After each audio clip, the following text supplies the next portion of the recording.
Good morning. I'm going to read some opening remarks from the chairwoman.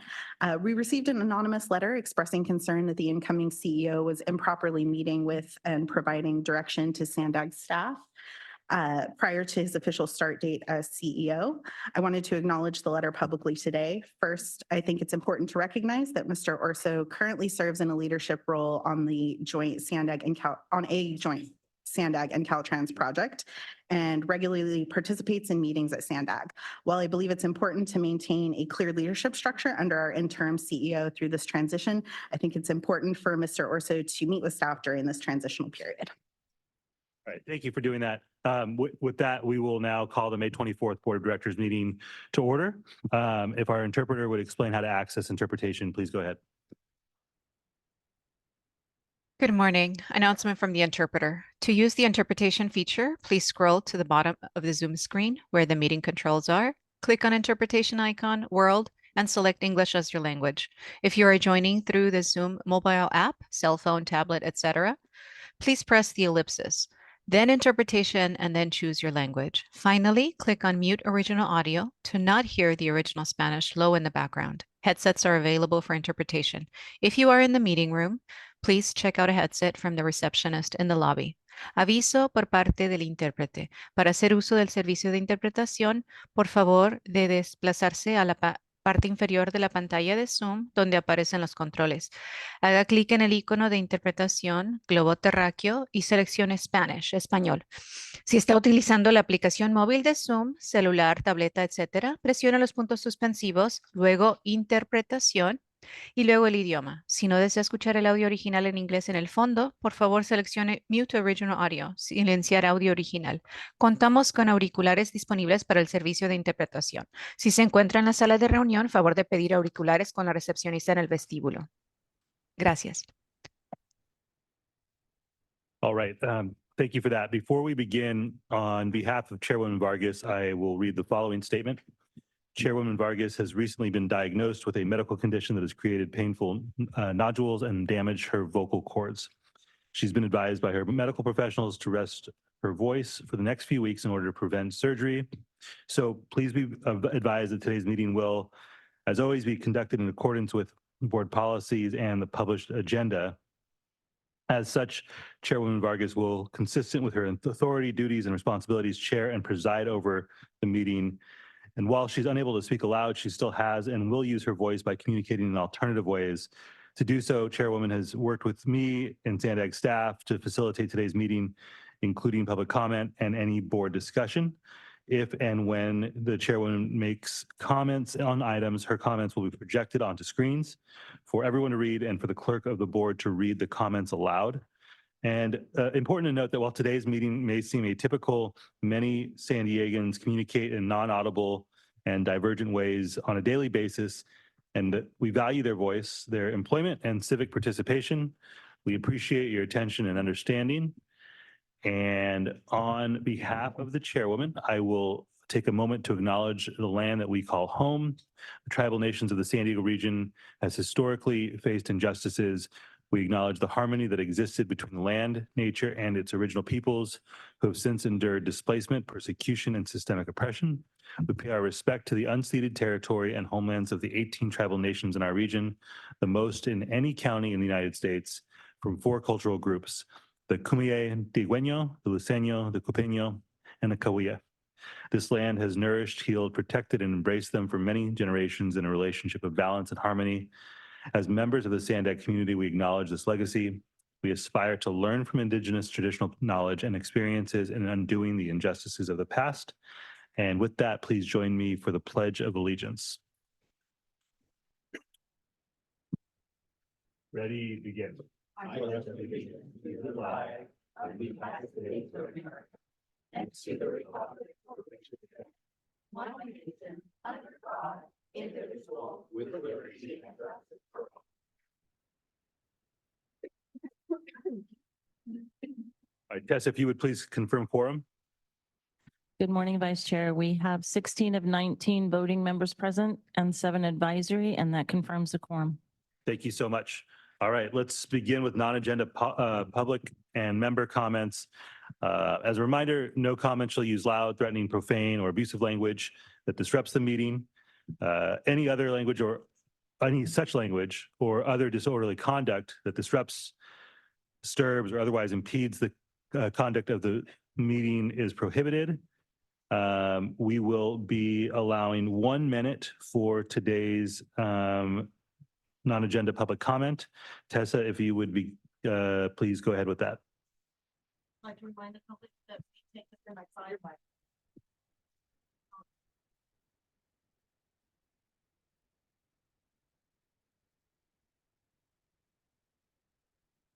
I'd like to remind the public that we take the first five public comments at the beginning of the meeting, and the rest will be taken at the end of the meeting. The first 5 public commenters I'll call now will be Dan Summers, B. Mittermiller, Alan C., Truth, and Michael Brando. The remaining 9, Rita Clement, allegedly Audra, Mike, Mark, Gambler, Alex Wong, phone number 415, phone number 813, Blair Beekman, and actually one more, there'll be 10 at the end of the meeting, Mary D.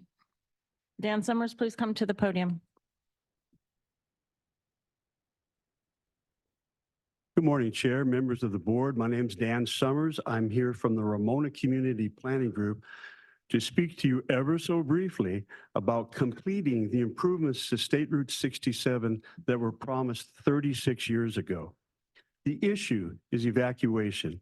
The problem is bottlenecks. The cause of the bottlenecks is multiple lane configurations between Ramona and Scripps Valley Parkway in Poway. In these 7.8 miles, there are 2, 3, and 4 lane segments that caused the bottlenecks in the 2003 and 2007 conflagrations that lasted 9 hours. The solution? Very simple. Convert those 2 and 3 lane segments to 4 lanes so that 50,000 residents of Ramona and neighboring communities can evacuate safely. We'd appreciate the support of SANDAG on all of these issues. Thank you very much. Our next commenter, B. Mittermiller, please come to the podium. You'll be followed by Ellen C. Good morning, Chair Vargas and board members. My name is B. Mittermiller, and I volunteer with San Diego 350. The draft 2025 regional plan currently has the purple line, which was finally included in the 2021 regional plan after communities along the route lobbied for years. It will serve a large population and will address the equity component of SANDAG's mission. However, it will take years to build. Meanwhile, projects of managed lanes are included throughout the transportation network. The methods used for these lanes have not been finalized, but in order to reduce congestion, encourage carpooling and transit, and lower greenhouse gas emissions, mechanisms must be in place to stop the subsidizing of single occupancy drivers. By law, greenhouse gas emissions must decrease by 25% by 2030. The 2021 RP had a 22 reduction until a last-minute vote reduced it to 18.6%. The board is moving in the wrong direction. Thank you. Next commenter, Ellen C., be followed by Truth.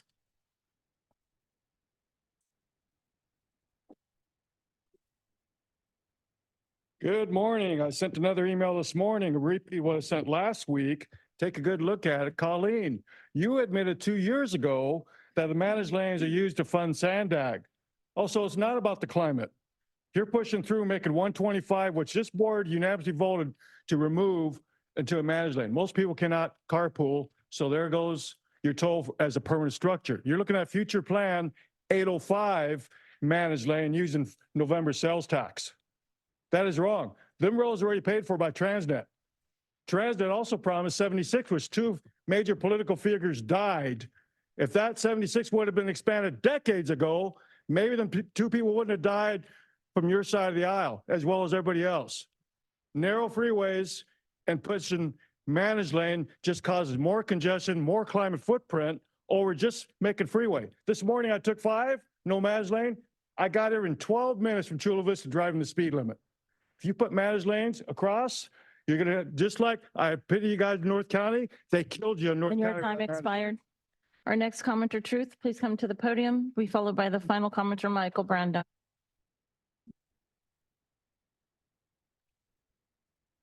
Does no one see anything wrong with this? I should be the focus, not a microscopic box.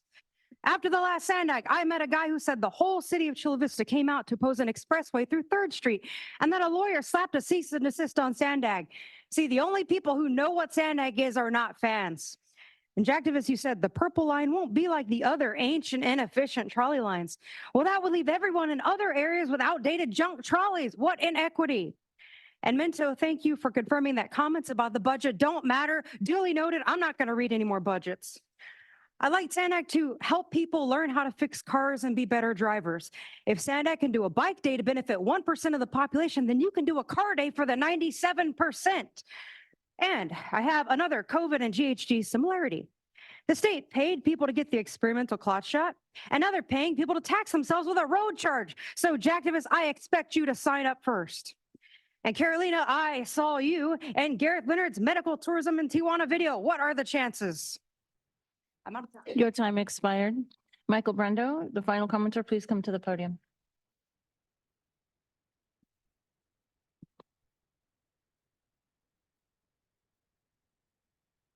We sit up here and we do theater like all day long. We sit up here and we do theater like all day long.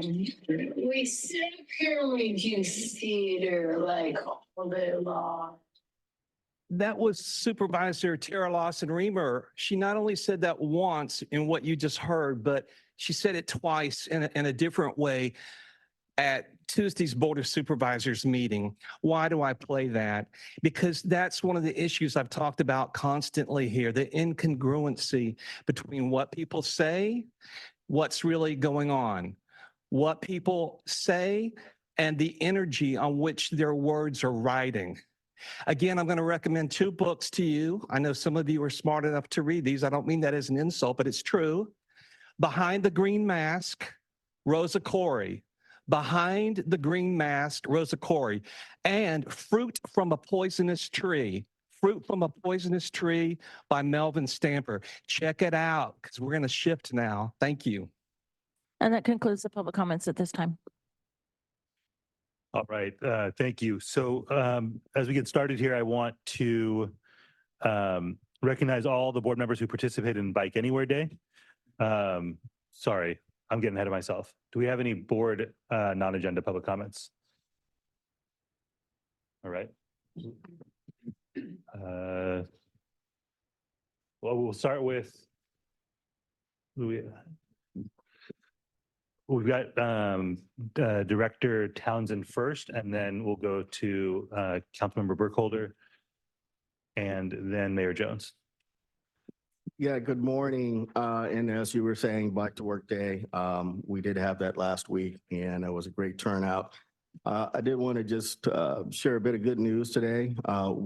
Speaking of our bike routes, we are finally constructed a critical segment on our bike network in the North County between State Route 56 bike path, the North Coast Rail, and the Coastal Rail Trail. That connection has been put in place.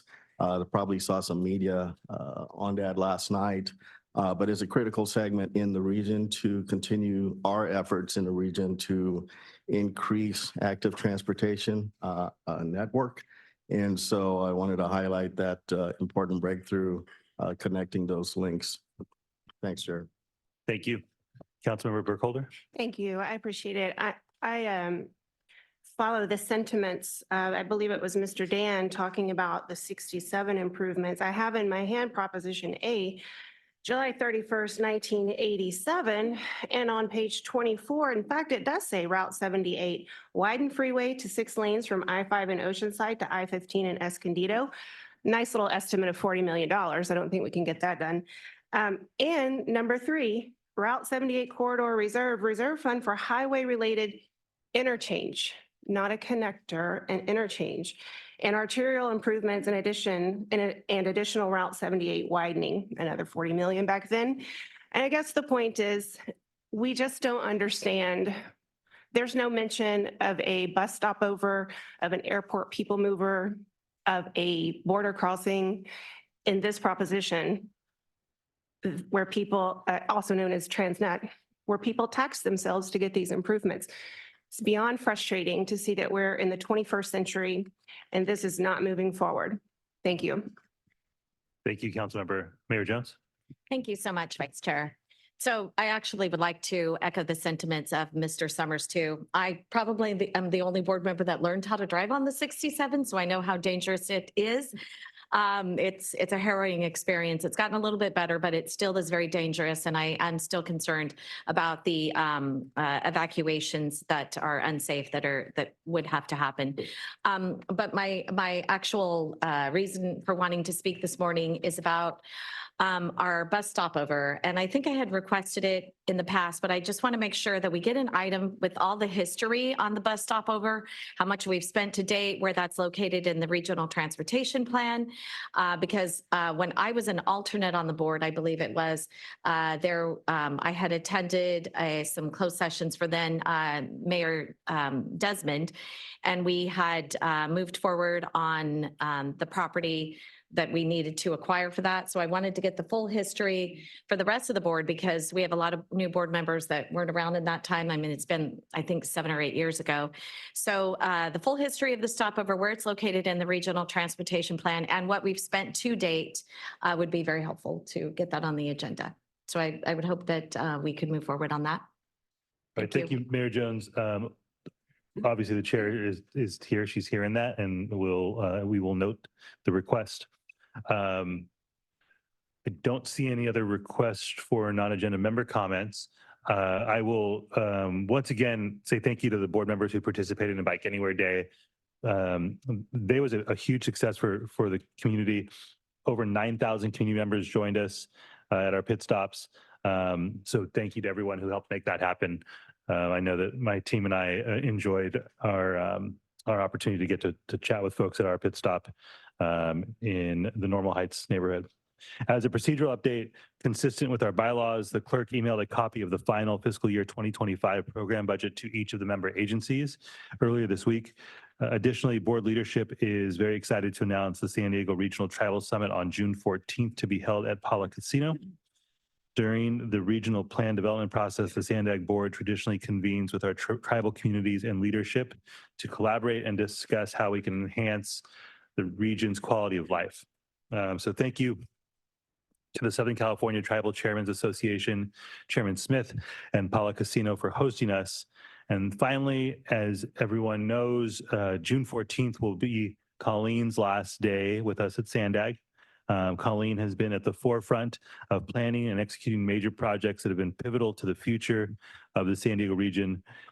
People and community are at the heart of who Colleen is, and it shows through her work and dedication to this agency. So Colleen, thank you on behalf of board leadership for stepping up and serving as interim CEO through this transition. Obviously not always easy, but you've definitely handled it with grace and care for SANDAG employees and for the mission. So on behalf of the entire board and the San Diego community, thank you for your leadership, your vision, your dedication. I'm very appreciative of the opportunity I've had to work with you. And we're very confident that your work here will continue to have a huge impact on SANDAG for many years to come. So thank you for everything you've done.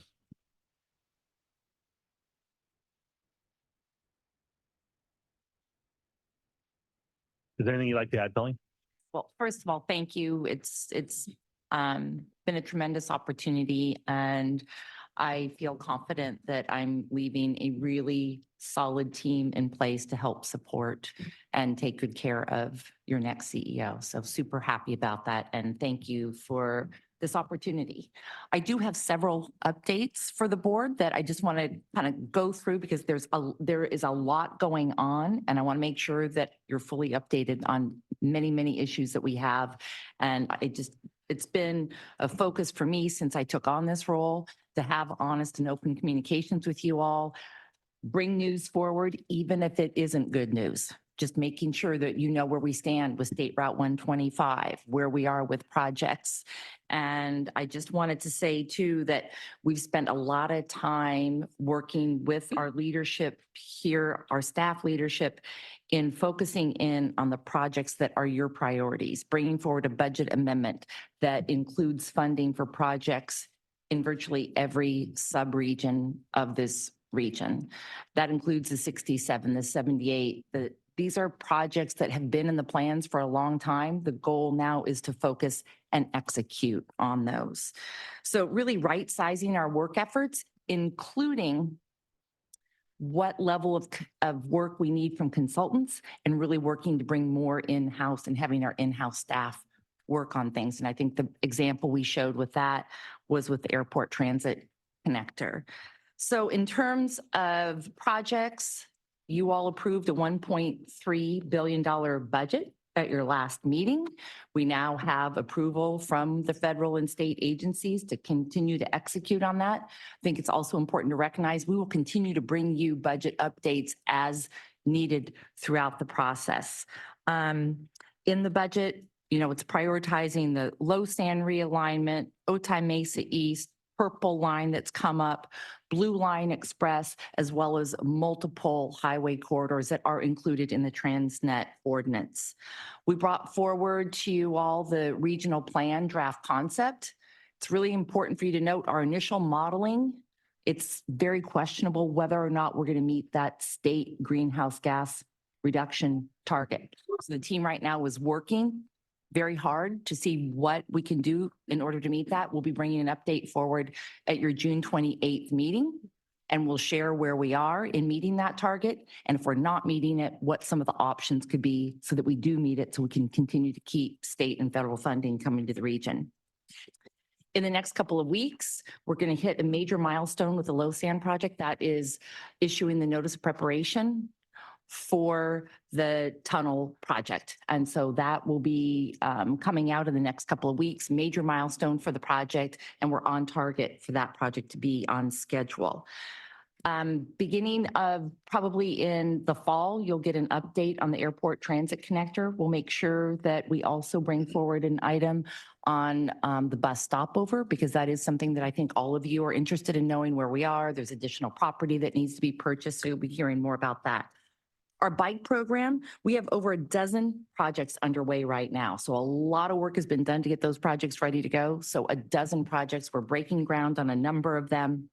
The Barrio Logan Bikeway, we've got a big segment done, but we've had to take a pause on part of it so that we can accommodate work that the Navy is doing at 32nd Street, and also a sewer project that the city of San Diego has underway. So once those two are done, we'll be able to fully implement that project. You're going to get an update from our team on the progress on all of these bike projects, including a proposed budget amendment because of the number of costs that have gone up. So that will come forward to you and you'll be able to evaluate that budget amendment. We are really focused on the State Route 125 toll operations improvements. In July, you'll be getting an update from the team on all the different actions that are being taken to address that. We continue to have challenges in the fact that we lack expertise in tolling as a whole. We have an expert in Lucinda Bouchard. There is additional expertise that is needed. And I want to make you all aware that we are going to be tapping into consultant services that are needed so that we can bring that expertise that is necessary so that the new software that's coming online can be fully implemented. So we'll continue to update you. I think you remember one of the consultants, we started with a credit of $50,000. We may very well need to exceed that. So we'll come to the board, give you an update so that you're aware, because that was the action that you took on that. I met with the team yesterday, and Ray and Lucinda again will be bringing you an update on in July on the implementation of the action plan that we brought to you in January. A couple of other important updates, the ERP. So this is the software program that's really bringing 12 different programs throughout the agency together into one system. We have been implementing the first phase of that. It's taking longer than expected. We had planned to be starting on phase 2. We're not going to start phase 2 until we fully get phase 1 underway. So that is one of the most important actions that have been coming out of the audits from the Office of the Independent Auditor. And we want to make sure we get this right. This is the tool that will allow us to track contracts, budget, all of that in one place, so that when you ask, how much have you spent with this consultant? This software will help us get you that answer. How many contracts do you have underway with this consultant? Where is the budget on this? How much has been spent? Like Mayor Jones is bringing up. This is the tool that needs to be in place so that we can answer these questions. Instead, today, what we're doing is looking at this manually through 12 different systems. So it's super complicated. And I just want to make you aware of the work that's underway there. One other important update is on our office move. So we have been working toward moving at the end of this calendar year. We've had to make some modifications to what needs to be constructed in order to accommodate the independence of the Office of the Independent Auditor, as well as some of the work that comes out of our automated justice system, ARJUS. There's some federal requirements on some walls and security that need to be put in place.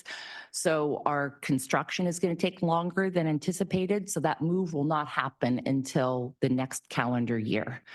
We're working right now with the Irvine Company to extend our lease here because we have board meetings, PAC meetings, and so forth. So we will need this space. So we will keep you updated on that. So just to wrap up, and I shared this with our staff Tuesday in an all-staff meeting.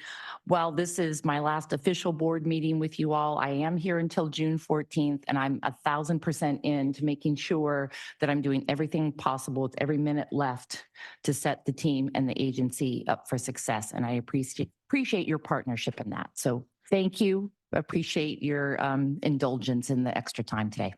Thank you, Colleen. Appreciate the update there. A quick question. Do you know, is there a timeline within the next calendar year for when the anticipated move-in would be?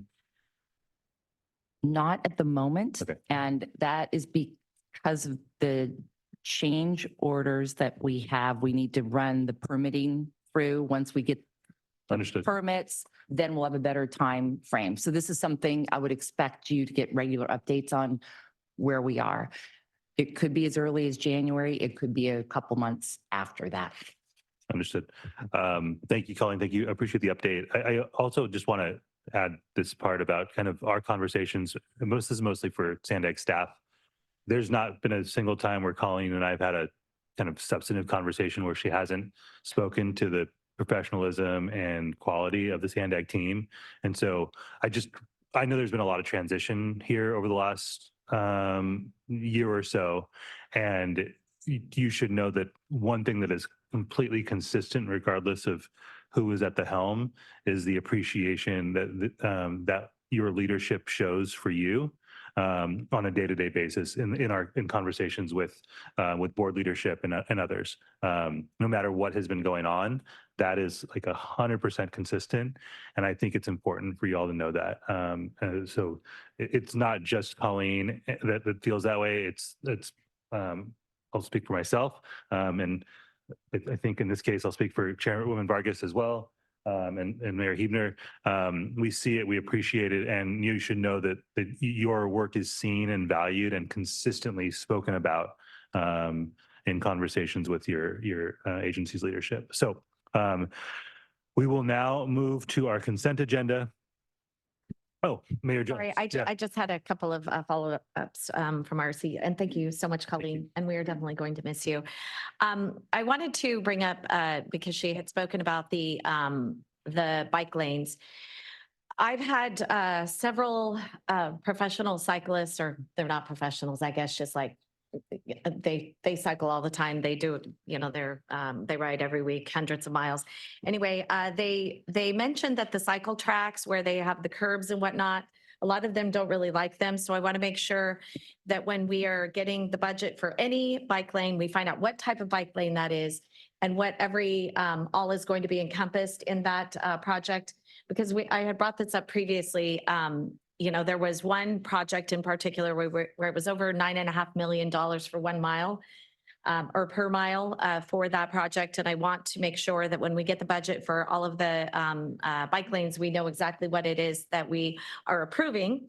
And I think it's really important that we do have the multiple systems merged together as soon as possible. I mean, it's got to be impossible when there's a public records request or when a board member asks for information to go to 12 different systems or however many systems that was to get all the numbers. It's got to be, I mean, I don't even know how we can know if we're wasting money or not wasting money. And I think, you know, that again leads to what I say all the time is how can we not be delivering the projects? And I think that's one of the examples of how we can definitely improve the process. And Colleen and I had sat down for lunch, and I really appreciated that. So I could better understand exactly what the issues were as far as, you know, how we could improve our efficiencies. And I really like that you do that. And I hope that our new director, Mario Orso, also, you know, looks at that and figures how to finish those projects. And then the last thing I'd like to say is that, you know, the staff does definitely need our support. I know they're working very hard. So prioritizing things like the different systems that are not redundant, but not working together and not talking to one another, I think is one of the biggest ways that we can do that to actually make their lives easier so they don't have to spend all that time running around in circles, chasing their tails. So anyway, that would be the rest of my comments. Thank you. Thank you, Mayor Jones. I think, you know, the request for more transparency around budgeting and expenditures, I think is a very fair one. And I think one of the things that we wrestle with is understanding true cost of projects, and using bike lanes as an example, what else is being done at that time that's being included in the cost of the bike lane? So is it just the cost of the bike lane that we were looking at there, or is it the cost of everything else that's going into that work?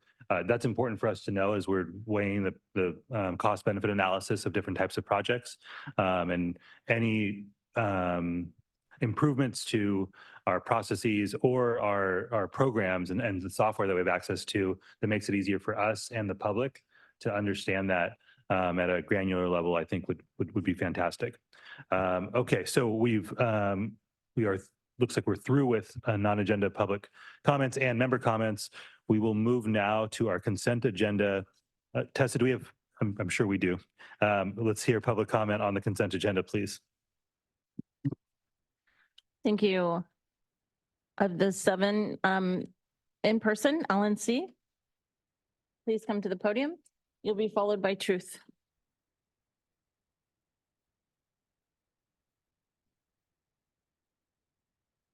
Hello, it's mainly on agenda 3, and I'm going to focus on the regional bike network. We had over 100 tables set up, water, sodas, tables, tents. Please realize delivery trucks need roads to deliver all them tents. So there again, the hypocrisy of them, that bike to work program is not working. Airport transit. There's talk about a people mover. Ma'am, I'm not taking my luggage from my house, go to a bus stop, get on a bus, take a trolley, take a people mover, and get to the airport. The only people you're going to help is the people in business class that go like daily flights, weekly flights. But majority of the people will get either Uber, our neighbor, our brother to take us to the airport. We need roads. Stop the nonsense, people. Realize, because how many people here drove today? I yield back. Truth, please come to the podium. You'll be followed by allegedly Audra and then Mark. Item 2, thanks for listening to the times that reps arrived or left. Item 4, SANDAG has over $1 billion in investments, including in nefarious Amazon, Apple, Microsoft, and Pfizer. Item 8, there's no criteria that considers if people in the area of bike lanes actually own bikes. And the community support criteria not being the highest point says everything. Item 9, 3 months of SANDAG purchase cards, events, and meals cost taxpayers over $177,000. $3,888 was for the meetings. And Colleen treats her receipts like she does her phone. 2 months of garage parking fees cost SANDAG over $10,000. The Employee Appreciation Day cost $3,930. And if they felt appreciated every day, this wouldn't even be necessary. The board retreat cost $2,739. Smart, cool people went just to get their tax money back. The data science team got their own retreat for $1,429. At the February 12th dinner was Monarch Global's Michael Comunez, a lifetime CFR member who worked for Obama and supported NAFTA that destroyed our economy and the bailout for Mexico in 1994. And there's a typo on page 175 on the word design. And your time expired. Allegedly Audra, please come to the podium. You'll be followed by Mark, then Michael Brando.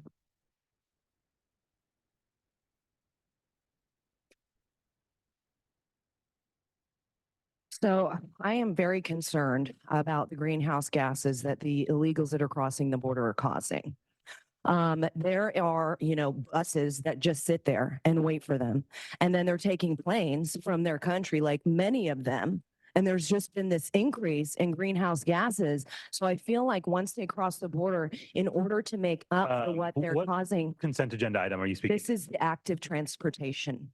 Okay, I'm going to ask that folks let us know which items they're speaking to when they're speaking to the consent agenda. Thank you. Thanks, Sean. Yeah. So it's very concerning because they're not engaging in the active transportation. I mean, you would think they would be walking like in their caravans, right?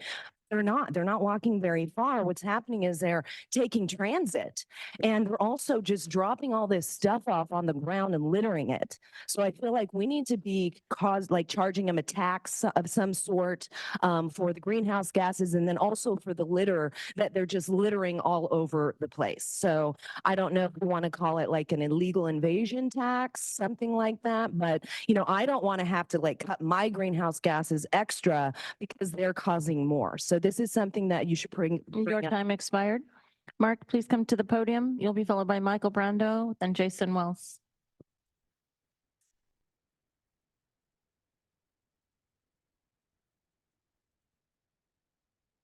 Mark, first of all, everything this board does pretty much is in total treason. And while you guys, I feel bad for you that our government is doing this regionally everywhere, and it's been doing it for so many decades now that you guys have been educated to just think it's normal, and this is your job. Your job here, your real job, is to just tell Biden and Newsom they're committing treason. I'll give some examples.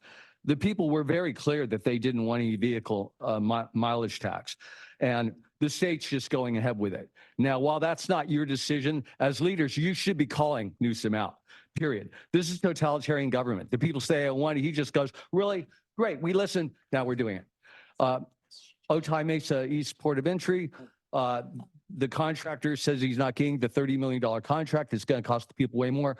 The bikes, hardly anybody's going to use them. Toll operations, we pay for these roads. Why should there be tolls? And now you want to put a tracking system in cars?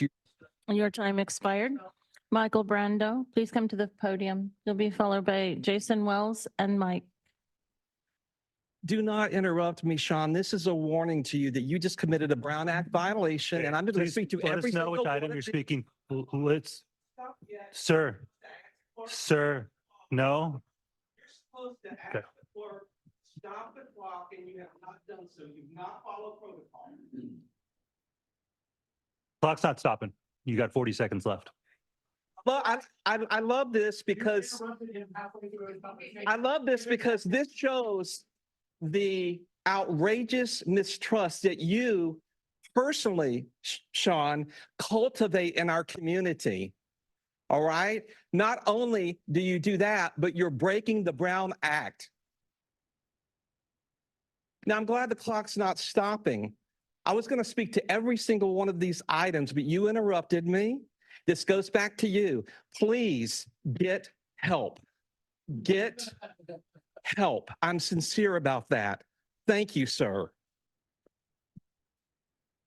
Jason Wells, please come to the podium. You'll be followed by Mike and then Consuelo.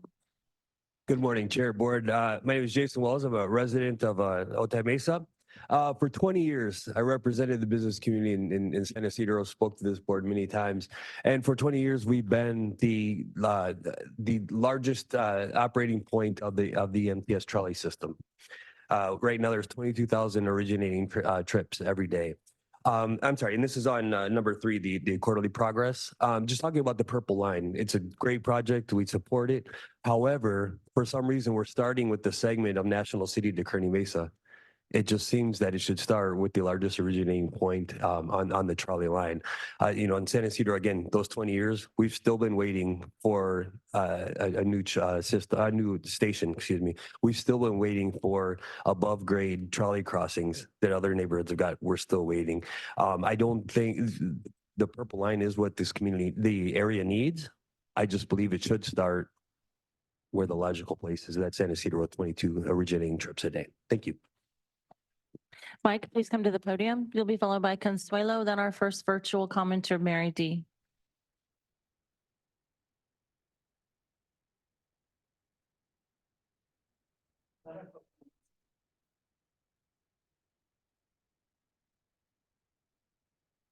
Good morning. Yeah, so I got another little financial analogy here. Pretty sure you guys are aware of The Rock movie star. His total lifetime work. Sir, you want to let us know which items you're speaking to, please?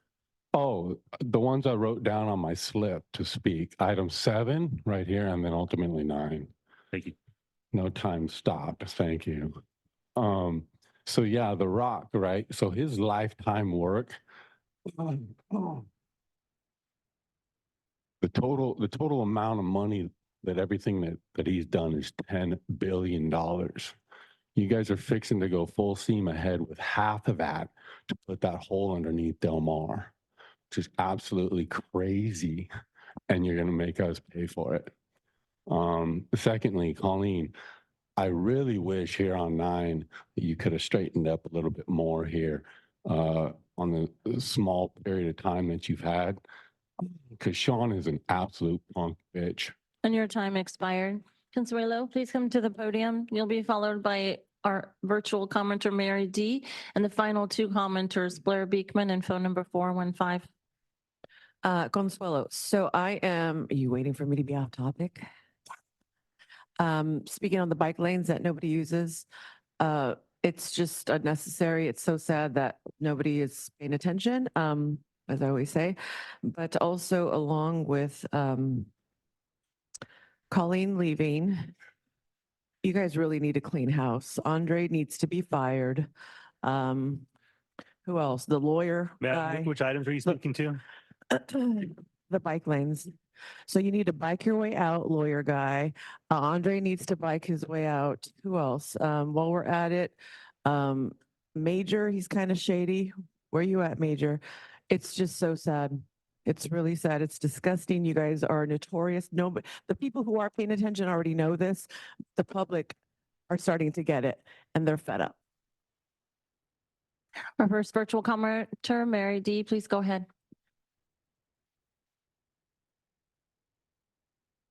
Hi, Mary D. here. In adamant opposition to your changes to Board Policy 4 Rules of Procedure, which parallel the onerous constriction of rights that occurred at the county, your efforts to rein in free speech and personal expression are overreach, particularly the no clapping clause, which I continue to protest at the Board of Supervisors.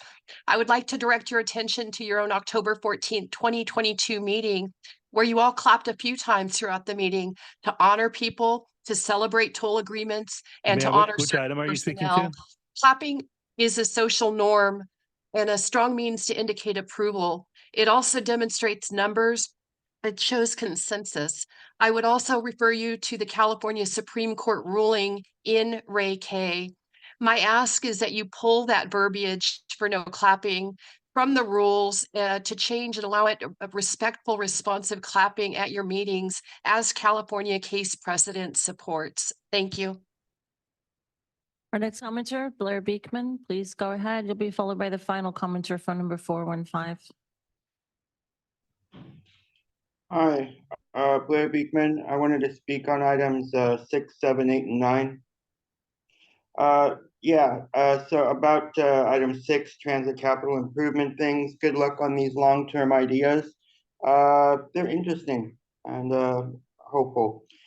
Item 7 and 8, they were at Transportation Committee last Friday for the rail realignment issues. You know, good luck that we're addressing the issue.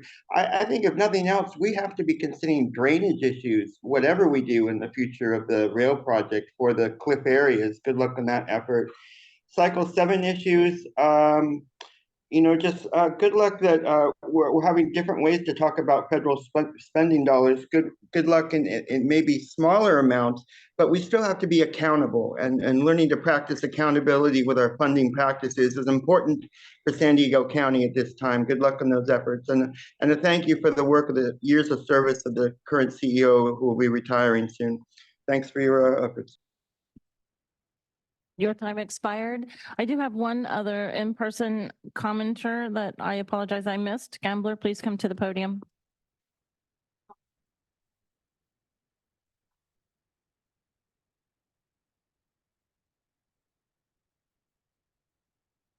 Gambler here. How you guys doing this fine and lovely day? Hey, Nora, how you doing? Hey, Joel. Well, I want to go ahead and point out a few things. I think what you guys are doing is criminal. You're trying to reduce our mileage. Sir, which items are you speaking to? Excuse me, don't fucking interrupt me. I'm talking. Yeah, you need to let us know which items you're speaking to. You don't need to interrupt me so I don't talk about you guys committing election fraud to get you placed into the positions that you are. Filling out registration forms so that you could go ahead and do these things. All this will be exposed by the end of the year. Yes, I'm not going to go ahead and stop my time to go ahead and add a couple of comments because you tell me to. Hell no. You don't control one instant of me. Ask Nora. She loves me, don't you, Nora? So, how many of you were selected, not elected? And how many of you committed voter fraud to get you in that position of power? How many of you filled out registration forms for other people? Your time expired. Our final commenter, phone number 415, please go ahead. Number 5, I'm Paul Bold. The formula on page 9 is a classic example of old data being used in calculations. 2021 data for the denominator, and I'm sure that a lot of small business firms would not get certified just to save money, so that a manual process should be implemented to make sure these numbers are accurate in real time, not the historical data you use on pages 12 and 13, like a disparity study done between 2013 and 17. All this, and you still hire only 7 to 22% of small disadvantaged businesses. We should focus on true quality and not equity. Number 3, on those trolley lines, maybe you should have a snazzy color to go with the copper line. Maybe platinum or gold or something that doesn't rust. It is ridiculous that you are still negotiating and developing. And your time expired, and that concludes the public comments on consent.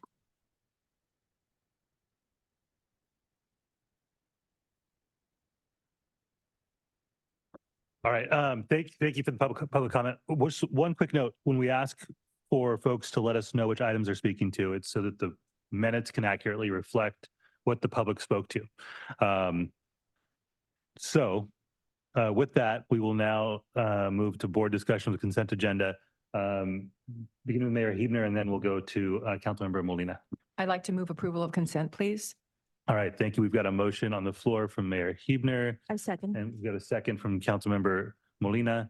And we will now turn to Councilmember Gasterland.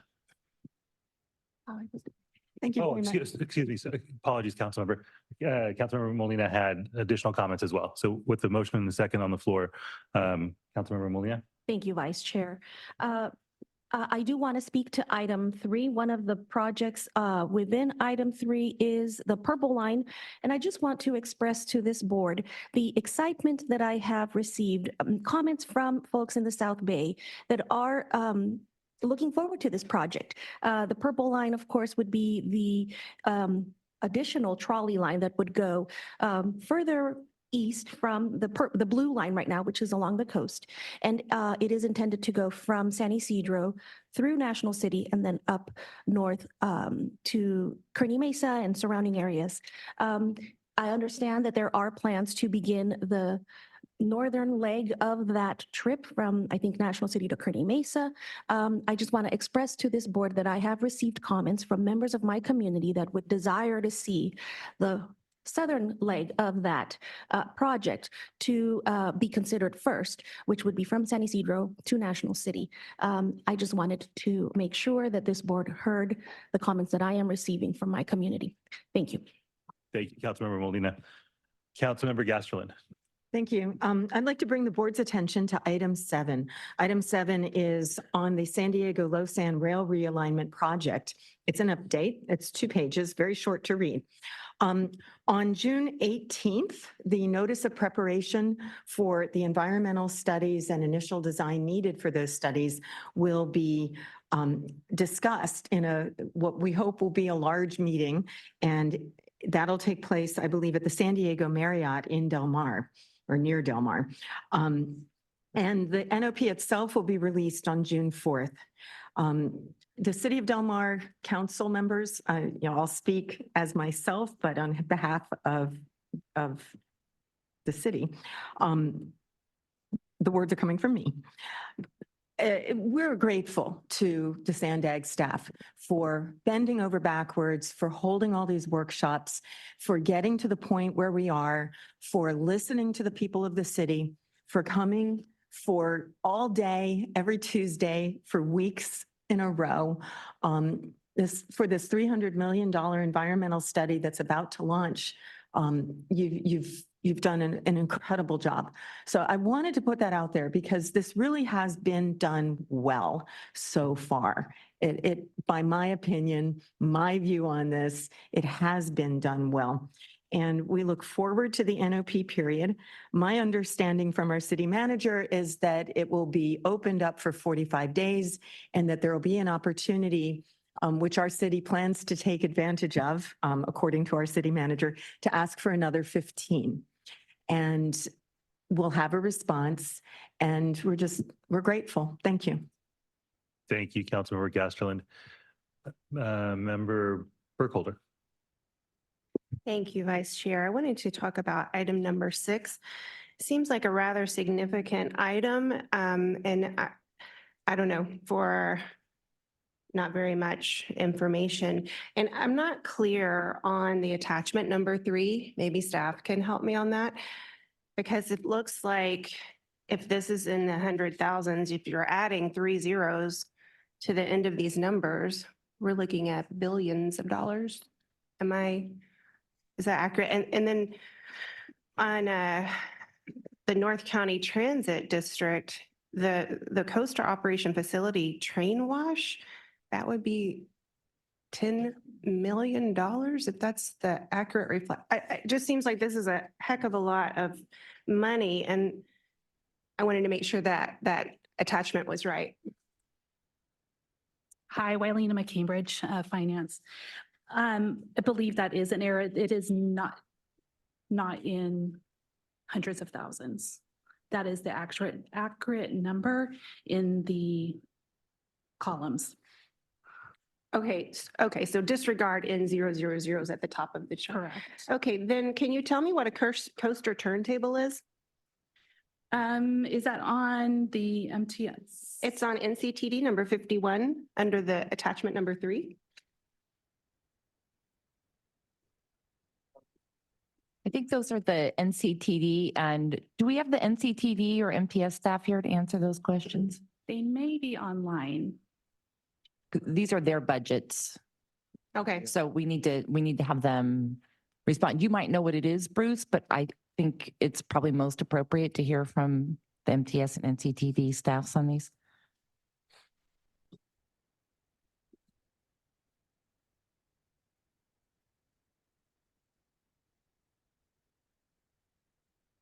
Thank you. Chris Orlando, Chief Planning Communications Officer.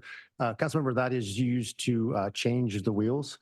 It's a maintenance item for the coaster, essential to efficient operations of the coaster facility. Is it a new one, or are we do you have one now? How do you change the wheels now? It's a replacement. Yeah, we send them out to be changed. Okay, and That's a significant cost. it's less cost effective to do it in-house, is that what you're saying? Correct. Okay. Okay, and then what is it meant by coaster coach and cars overhauls? Those are refurbishing of the coaster cars. So they're taking old cars and refreshing the internal, refreshing the external, and overhauling the cars. Okay, because that's $6,205,000. I just wonder if the ridership supports all of these great improvements. Thank you. All right. I see no additional requests to speak to the. Okay, Mayor Jones. No. Thank you. Sorry. Thank you, Chair. Vice Chair. I did want to bring to attention the major project updates on pages 14, 15, 16, and 17. The first item, and I'm curious, is this in priority as in, no, page 14? Yes, item 3. My apologies. Oh, and you just said that too, Vice Chair. Oh, my apologies. Item 3. Do we, on pages 14, 15, 16, and 17, is it in order of importance and priority financially? Okay, because it said people mover, airport transit connection first. And then the last one ironically was the Transnet major corridors, which obviously I bring up all the time that I'd like that. We should be prioritizing that because we did make those promises to the residents of San Diego County when they voted to tax themselves back in 1987. But on page 20, I do have a question about 14-00406 and 14-00407. Those are both on the tolling back office systems. And it says the identical, or it has the identical language, and that is new project in fiscal year 2024. Consultant contracts were recently executed and expenditures are expected to increase through the end of the fiscal year. So we approved those projects staying with the current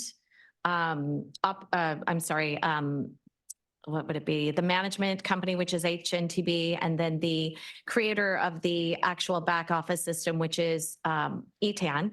And those two, my question is specifically where it says increase through the end of the fiscal year, is that the new consultants and creator of the system, or is that for the new system and creator that the new manager and creator that we're going to be using in the future? So are we spending more money on the people that have let us down, or are we spending more money on the ones that hopefully are going to save the system and get it to work properly? So that's my question. I don't know who's going to be able to answer that. So I guess, I don't know if Lucinda knows off the top of her head. If I could just talk about very briefly, item 3, if you don't mind. Yes. So this is our first quarterly report on all programs and projects. So I'm glad there's discussion happening here. I think there's a lot more detail that we want to start to provide. This is kind of a starting point. And so one of the columns we're going to add that I think will help answer this question. I don't know if the team knows right now the answer to your question, but one of the columns that will be added is a column about risk. So if we want to say something in there, we're at risk that this cost is going to increase, or we're at risk for falling behind schedule in terms of milestones. So that's a piece that we plan to add there. We'll try to get the information. I don't know because there's 2 consultants, we're continuing the contracts with the people we have until the new team can be up to speed. So what I don't know, and I'm sort of assuming, but maybe Lucinda can get up and explain this. I think there's a consultant that's continuing, and then we have the consultant that's going to pick it up. So remember, we have ETAN, and then it's going to be Deloitte and A to B. So they're both working together right now for that handoff. And I think HNTB is also currently working on that. And the reason that I'm asking this is we already know that the ETAN project failed. We already know that HNTB did not properly manage the project. I just want to make sure when we're talking about spending more money, that we are not continuing to, spend money on vendors that we know have let us down, have cost us a lot of money, wasted a lot of money. And that's really where I'm coming from. And I think maybe you will answer this, Colleen. On the risk, is this risk identified by the agency or risk identified by our independent auditor? It's by staff? This would be by staff. Okay. So this would be staff, the expectation, and I think one of the things that came out through multiple audits is, holding our staff accountable and really empowering project managers to be able to, be transparent. We're falling behind. Here's this issue. Here's that issue. And so that would happen through staff. That could be audited at any point in time as well. It's really about getting the facts out there. And I think like on specific projects where we know we've already had some shortfalls, and again, spending more money than we need to, putting more money after bad money, it would be important for us to get a continuous update on these, like quarterly. I think that would be prudent Yeah, we are going to, okay. I thought that I had remembered that, but I wasn't entirely sure. So maybe Lucinda, if you could answer that. Thank Not you a so problem. much. It's Deloitte and A to B. It's the new vendors. So it is the new vendors. We're Yes. not projecting of what we already we saw on the budgets for the past project manager and then creator, which is ETAN. ETAN, no, Right. that's Okay. correct. Thank you so You're much welcome. for Thank you. answering that. Thank you. With that, I'll make a motion to, oh yeah, that's right. It's already moved. Yeah, Yes, we got a we've already motion, done that. second on We're the going to floor. vote on it then. Thank you, Mayor Jones. Motion and a second on the floor. Motion from Mayor Hebner, seconded by Councilmember Molina. Would please go ahead and vote.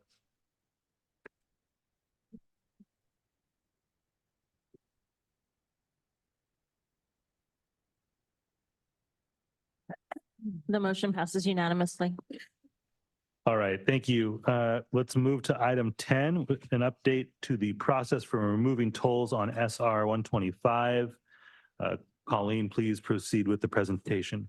So this is, I think, our third time having this on your agenda. We're happy to finally be able to present.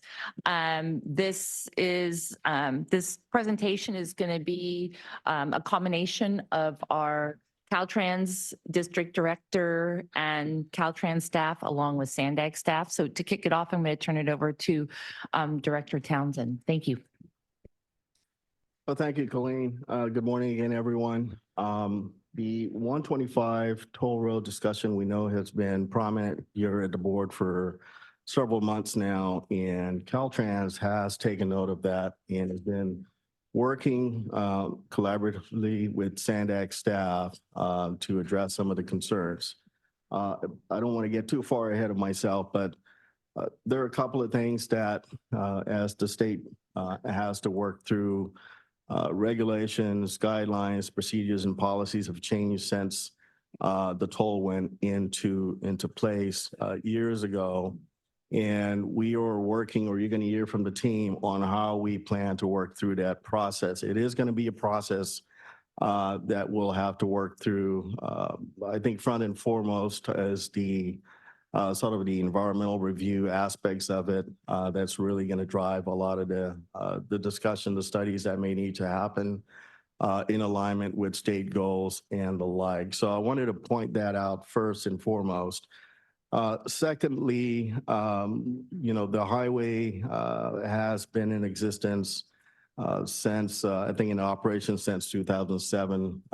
And so as part of our efforts, it's important for us to assess the assets. That's just a standard practice the Caltrans works through. As you know, a lot of our state highway systems, it was revealed many years ago that are in a state of poor repair. And so as a result, Senate Bill 1 was passed, you may recall, back in 2017. That provided an influx of funding over the next several years to help us restore our assets into a state of good repair. So asset management is very important for us. We have to assess the assets. That is the core assets, pavement, bridge, culverts, and the like, our ITS elements, those toll removal elements that will need to come off the system, and how we take that forward if that is the case.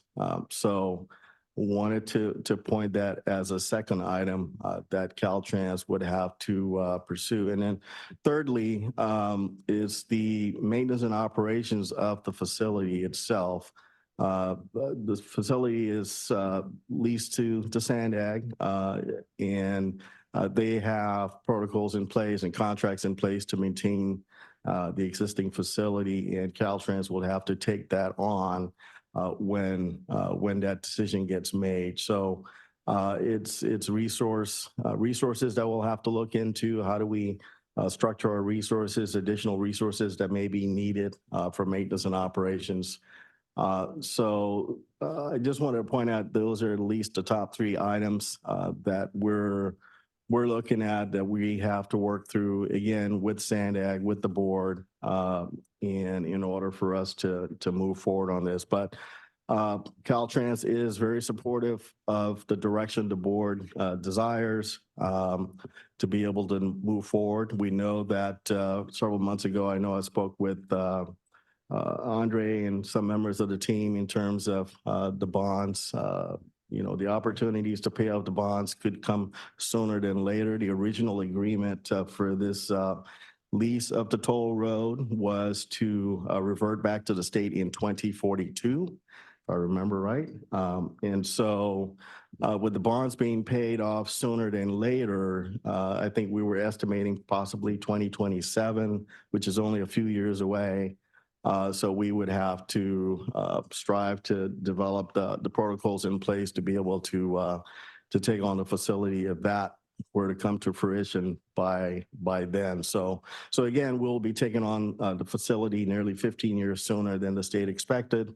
And so there's some work that we need to do for us to be able to take that on. And I think that's what the team is going to kind of share with you today, and combination with SANDAG and our Caltrans team. So I just wanted to say a few words in that regard and then turn it over. Thank you. Thank you, Director Townsend. Good morning, Antoinette Meyer, your Planning Director here at SANDAG, and I'm joined today by our Director of Accounting and Finance, Don Batiz. Don's going to describe some options for paying off the toll road, as well as our partners from Caltrans. So Nikki, who is the Corridor Director for South County at Caltrans District 11, and then Mark Baza, who's representing the environmental planning team at Caltrans. And as the director described, the process for removing the tolls on SR 125 is more than just paying off the debt. It's a multi-step project development process that we have to go through. So we'll describe that to you today, and then we'll open it up for discussion and any direction that you want to provide for how you'd like to proceed. So quickly, I wanted to just start off with a reminder on how SANDAG came to operate a toll road. Back in 2008, the SANDAG Board of Directors at the time purchased the SR 125 out of bankruptcy at a significantly discounted rate for $341 million. And the board made that decision because it allowed them to expand roadway capacity in South County without having to widen the 805, which was the plan up until that point in time. The low cost that they purchased it for allowed the board to lower the toll rates so that they could attract more users to the facility. At the time, the only outstanding debt that we had was a TIFIA loan and a Transnet loan. The Transnet loan has been paid off, and the TIFIA loan was refinanced, and that led to an additional savings of about $147 million. So SANDAG operates, maintains, and tolls the SR 125 under a development franchise agreement between Caltrans and SANDAG. And under that agreement, we are required to maintain the facility to Caltrans standards. We do have the ability to set the toll rates based on a number of different factors.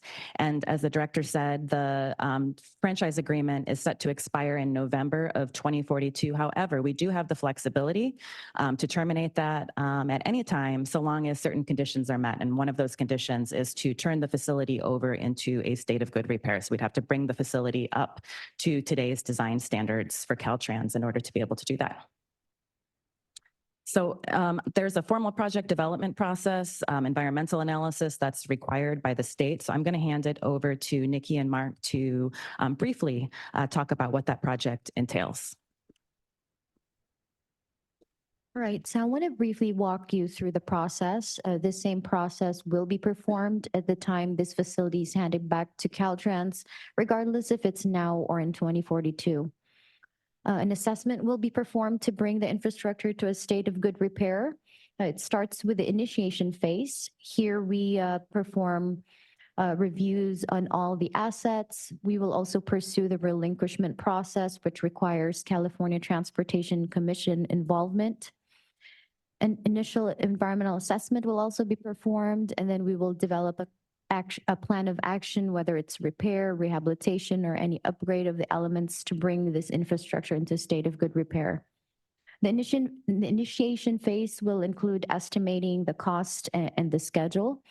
We estimate that this project initiation phase will cost about $400,000, and it will take about 9 to 12 months. After that, we will then pursue future phases, obtaining NEPA approval, designing and proceeding into necessary rehabilitation of these elements. In addition, we will also be assessing the maintenance and the operations of the facility moving forward. The current Caltrans 10-year look ahead does not include the State Route 125, so this plan will be revisited. And also we will pursue, as mentioned by the director, we'll pursue joint efforts between both agencies. I will pass this on to Mark Bossa to briefly talk about the initial environmental assessment. Thank you, Nikki. Good morning, Chair and board members. So as part of the environmental process, Nikki talked about the project initiation. The environmental process is called the Preliminary Environmental Assessment Report. It's prepared and provides information to support programming and of the proposed project. So the pair would identify preliminary effects to the project might have on environmental resources within or adjacent to the project footprint. Studies required to comply with the National Environmental Policy Act, NEPA, and California Environmental Quality Act, CEQA.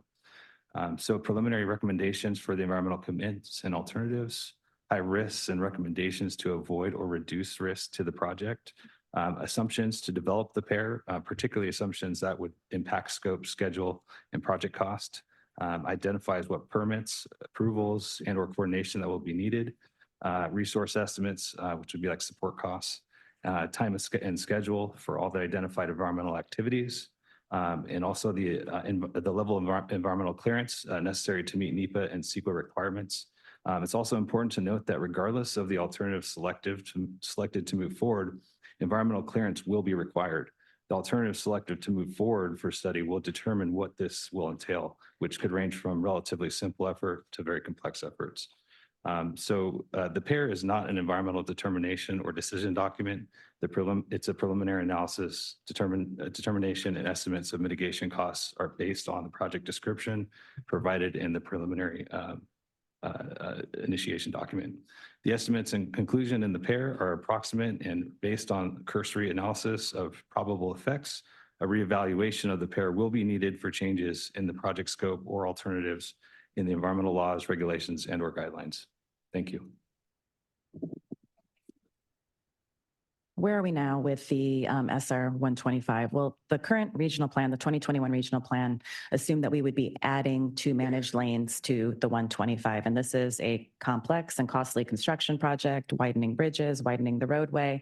So the idea was that the roadway would remain tolled until 2042. That would allow adequate time to go through the planning, the environmental, design, construction, and provide a funding source to make those improvements.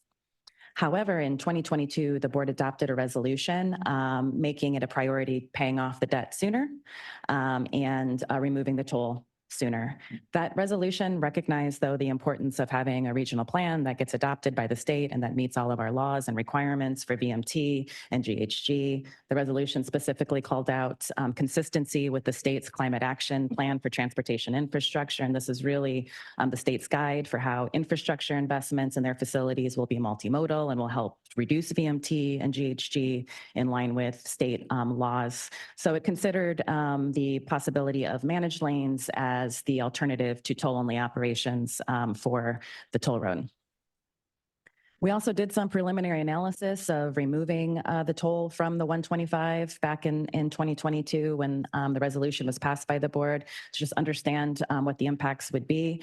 And the VMT increased in the corridor and around the corridor, but also regionally. Traffic and travel delays increased, but particularly along the whole corridor, but particularly in the northern section, creating a real bottleneck at the junction with SR 54. And that continues on up to the city of Lemon Grove. Travel times did not significantly improve on the 805 as a result of removing the toll from the 125. So there's likely a lot of environmental mitigation that would be required if the toll road were to be converted to general purpose lanes. However, all of that would be determined in the environmental analysis that Caltrans would conduct. Okay, so given all of this, for the draft 2025 regional plan, we wanted to come up with a managed lane alternative that could be implemented as quickly as possible to meet the board's goals and objectives. The first scenario that we looked at was converting 1 lane in each direction to a managed lane and 1 lane in each direction to a general purpose lane. That seemed like the ideal option. However, based on consultation with Caltrans, it was determined that this isn't feasible because it does not meet their standards for safety and for operations.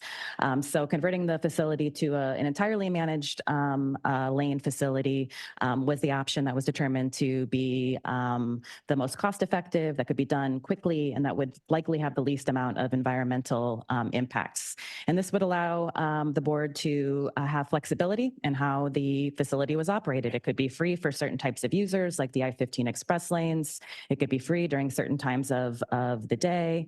There could be a variety of ways that you would manage that facility to achieve your objectives for reducing traffic and achieving greater equity. It would also allow for a continued funding source to be able to operate and maintain that facility and make the improvements. So now I'm going to hand it over to Dawn to talk about some different scenarios for paying off the debt and the implications for those. Thank you, Antoinette. So I'm going to run through 4 scenarios really quickly, focusing on what's needed to pay off the debt. All of these scenarios reflect the estimated cash that would be available at various times based on our most recent financial model that was updated.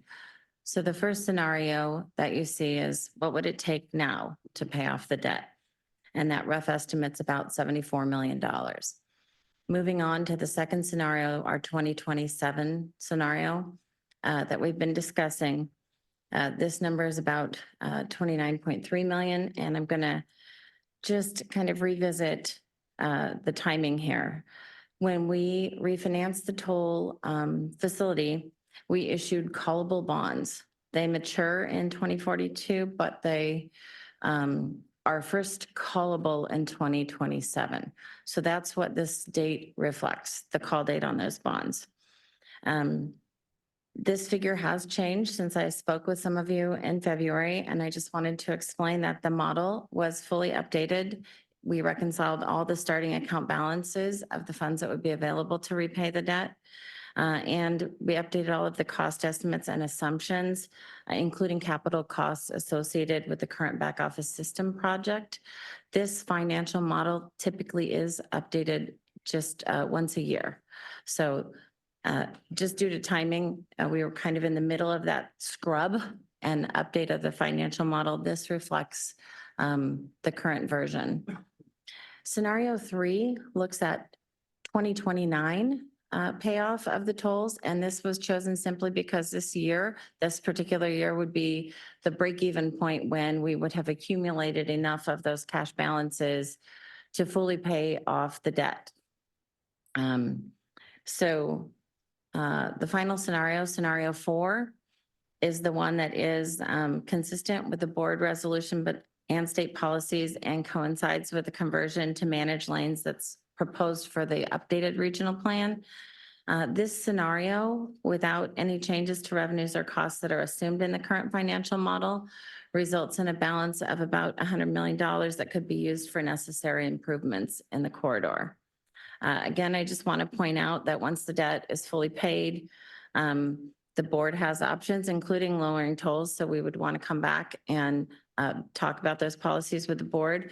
But most importantly, just want to remind everyone that eliminating the debt itself is just one consideration in the conversation. And we still will need to address all of the other items we're discussing today. So we've heard your concerns about equity and the toll road and totally understand that. We are planning to do an equity analysis for the regional managed lane network, but we could also do an equity analysis specifically for the SR 125 corridor. And that could be started right away.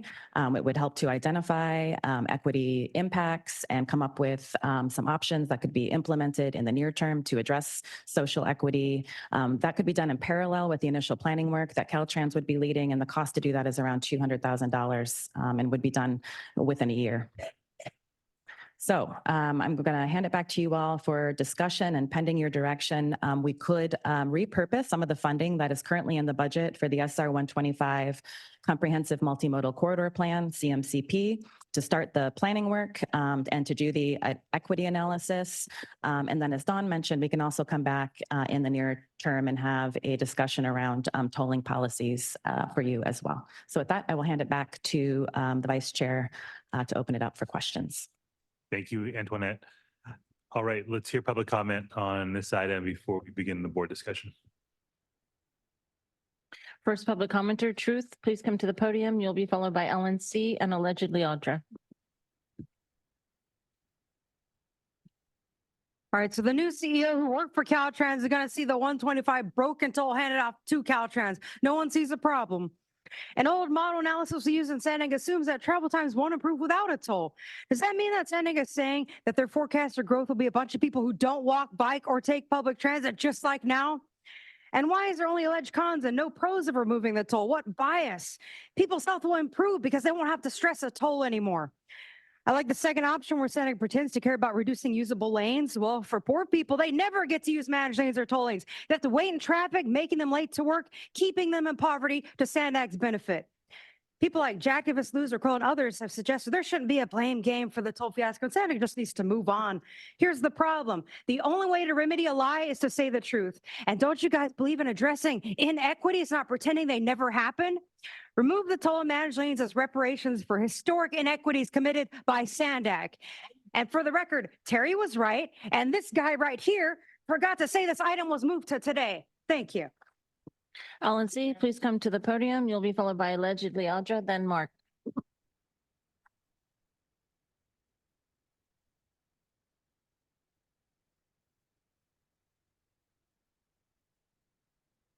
Take a good look at that PowerPoint on the table. Oh crap, where did it go? Okay, 10 years, I quote, commuters take neighborhood streets to avoid managed toll lanes. Somebody's going to get killed, said the resident. Drivers trying to avoid paying toll on State Route 125 are using neighborhood streets to get to and from State Route 54. They're still going 54, by the way. The problem is especially dangerous near Sunnyside Elementary School. 7,000, 8,000 cars a day have been going in front of the school. In the afternoon, in the morning when school gets out, this whole roadway is full of cars with people crossing the street going to the school. Drivers need to know this is a neighborhood, not a freeway. You push this to managed lane, not to mention the $500,000 you're paying the Lord to defend this nut job. Stop the toll now. It was already paid by Transnet. I yield back. Allegedly Audra, please come to the podium. You'll be followed by Mark, then Michael Brando.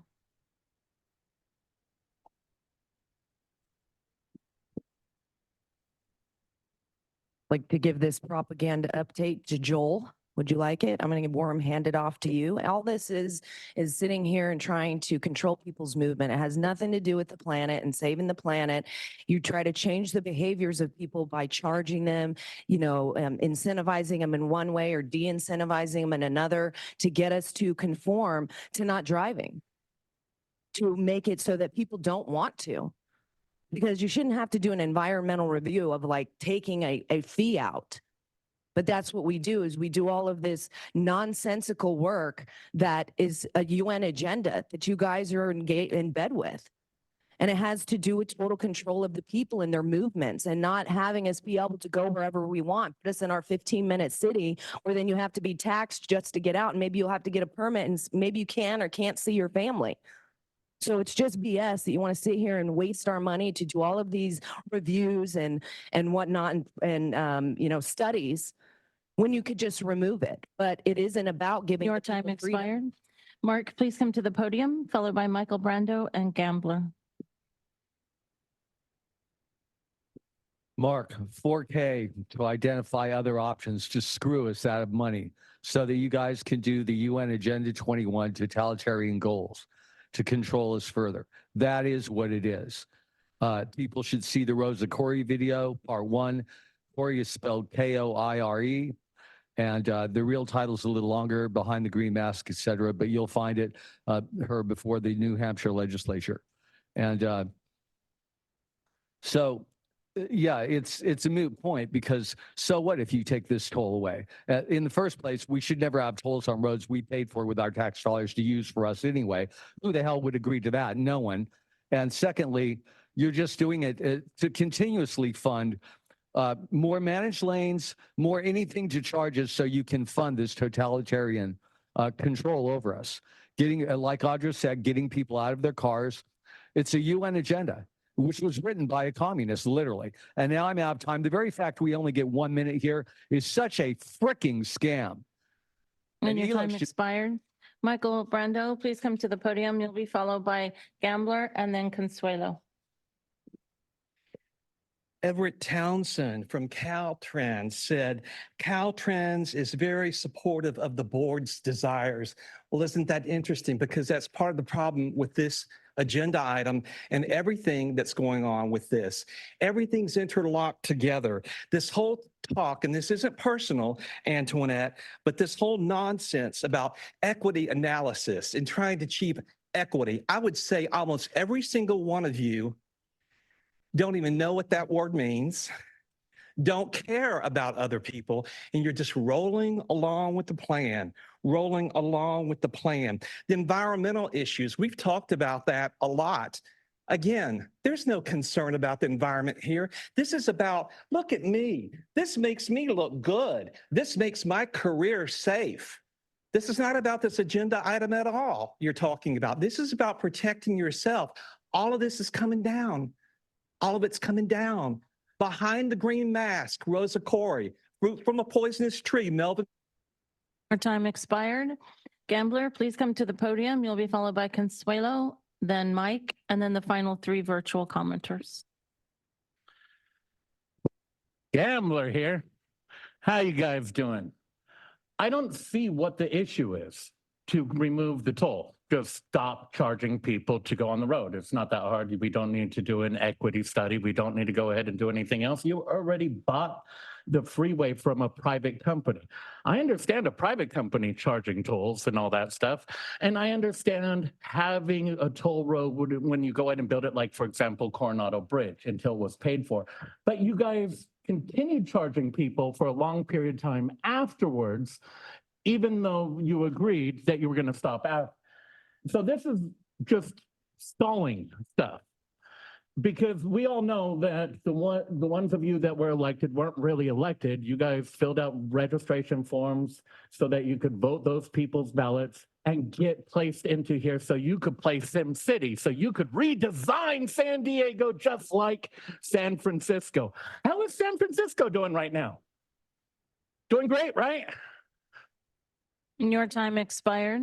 Consuelo, please come to the podium. You'll be followed by Mike, and then the virtual commenters, Blair Beekman, Mary D., and Paula Bolt.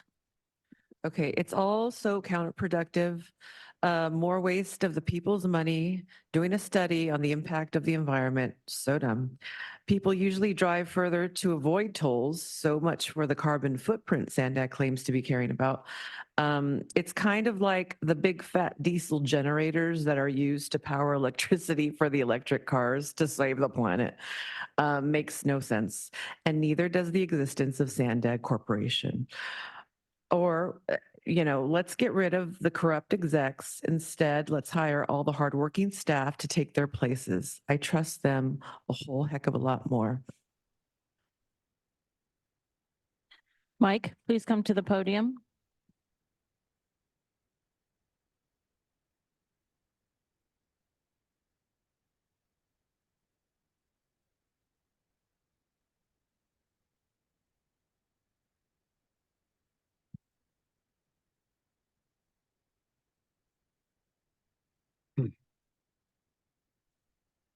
So we're actually talking about how we're going to remove a toll, and we're discussing the roadblocks that are in the way of removing said toll.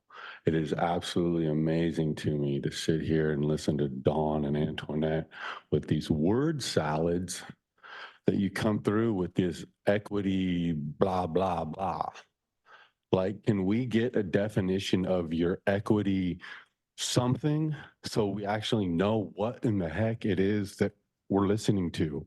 Because it just seems like an empty phrase that gets tossed out there so you guys could just continue to rake in cha-ching, cha-ching, cha-ching our tax dollars. It is absolutely absurd that we pay you guys this money. And it's like, here we go. What is it we're actually talking about? Nobody fucking knows. I don't even think you guys do, except your future. Your time expired. Our first virtual commenter, Blair Beekman, please go ahead.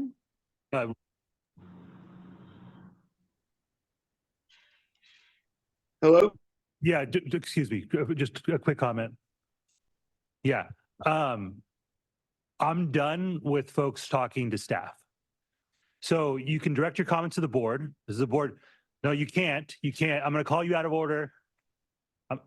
Test me on this one, okay? So there's elected board members here. We ran for office. We'll deal with what you all have to say. The folks who are in these seats, they're doing their jobs, all right? So direct your comments right here. Direct your comments right here. And the next time someone directs comments at staff, you will be removed, period. Test me. Test me on that, okay? And if public commenters using virtual comments do the same, they will be cut off. Comments will be directed to the board, not to staff, period. Please proceed. Go ahead, Mr. Beekman. Hi, thank you. Blair Beekman. Good luck to our elected officials of SANDAG and working on these issues. Our elected officials have been asking SANDAG staff, you know, this is our third meeting on this subject in the past month now. They've been asking, you know, how can they get more, you know, accountable reporting from SANDAG staff that I think elected officials want to do a good job with, that I hope SANDAG officials are getting a message that, you know, we want to find ways to work on transparency with these issues and accountability. Social media was mentioned as an option, making these reports as a part of the agenda process in the future more regular. That was mentioned. Thank you that you're doing the work now to clean this up. Good luck in this process of all of us working together towards a future of better accountability with issues like this. We can do it. We have ways to do it. We have guidelines to help us do it. Just a matter of going through the steps. Thank you for this item today and the work we're doing. Your time expired. Our final two commenters, Mary D. Before we proceed, we're gonna take a 5-minute recess. Can we clear the room, please? We'll take a 5-minute recess and then we'll reconvene. We'll reconvene in 5 minutes.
All right. Clerk, would you please call the roll as we reconvene here?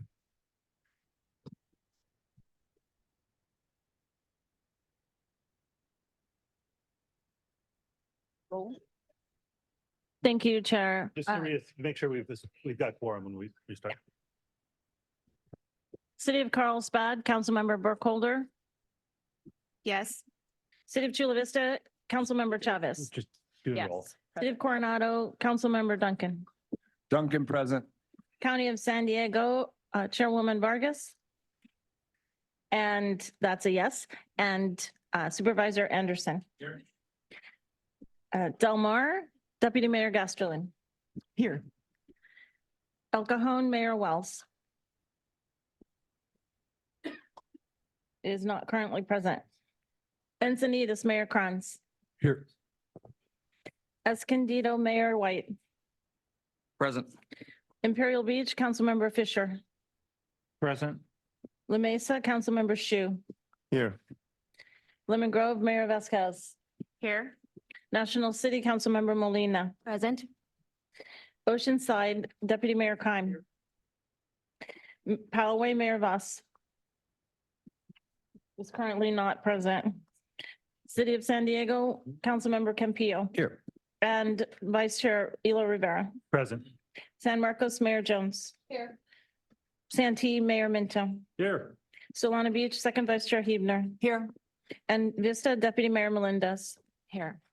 And that confirms the quorum. I have a quick question. Thank you. Will this attendance be reflected in our minutes? This second attendance? This is just to reestablish quorum, just to make sure. Oh. Yeah. Thank you, Supervisor Anderson. All right, we've got two more virtual public comments before we begin board discussion of this item. Clerk? Thank you. The final two commenters on item number 10, Mary D., please go ahead. Hello, Mary Davis here. Short and sweet, no to all managed lanes. They are highly inequitable. The rich can pay to bypass congestion, while the moderate and poor sit and idle. Lastly, el mundo necesita más chingonas. Gracias. And a final commenter on this item, Paul DeBold, please go ahead. Yeah, what was that 5-minute break all about? A pee break? Terry, who has a lot of computer knowledge and experience, suggested simply suspending the tolls.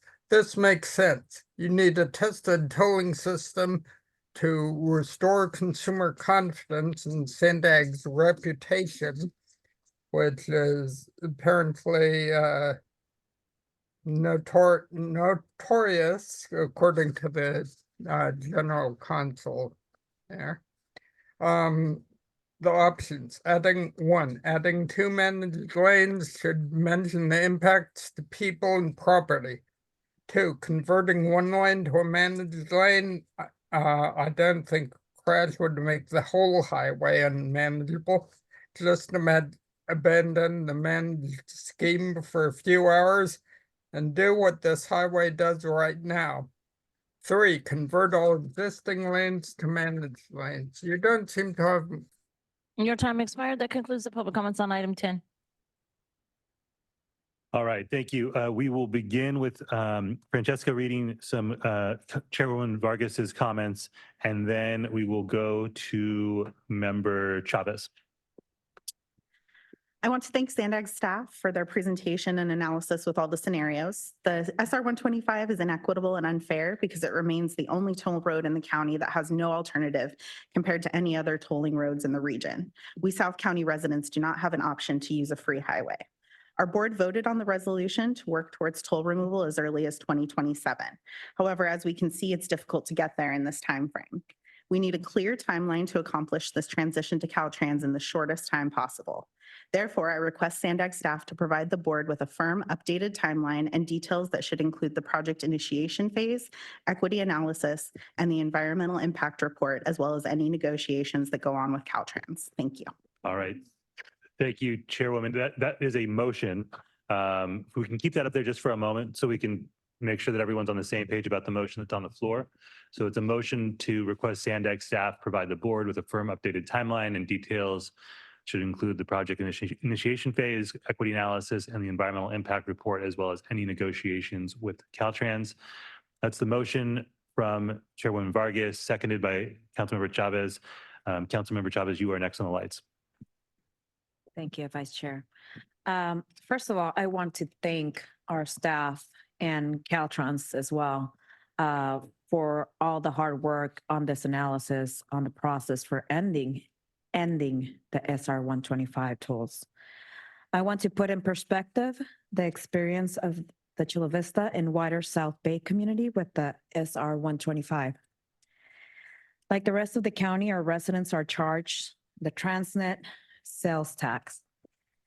When the SR 125 was purchased in 2011, our community was told that acquiring the road would reduce 805 traffic. So it was purchased instead of improving and expanding the 805, as Antoinette mentioned. For 13 years, Chula Vista residents and businesses have paid the toll, effectively double taxed, for a project that was argued to be a cost savings for our region. No other city has had to fund the freeway expansion this way. Despite the board resolution in 2022 and the analysis of the road that took place, this is the first item almost 2 years later that we have seen presenting the board with options on the future of the SR 125.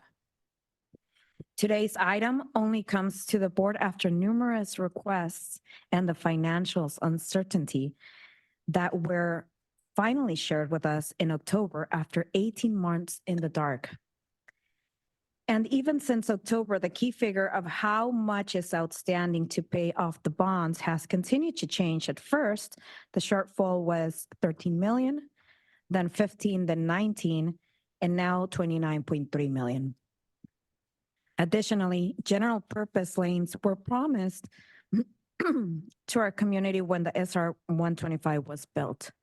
I understand that the environmental mitigation would be required if that were to move forward, but it is the fundamental role of this board to weigh the cost of the options and the promises that were made so that we can make the policy call and have the discussion. It's crucial to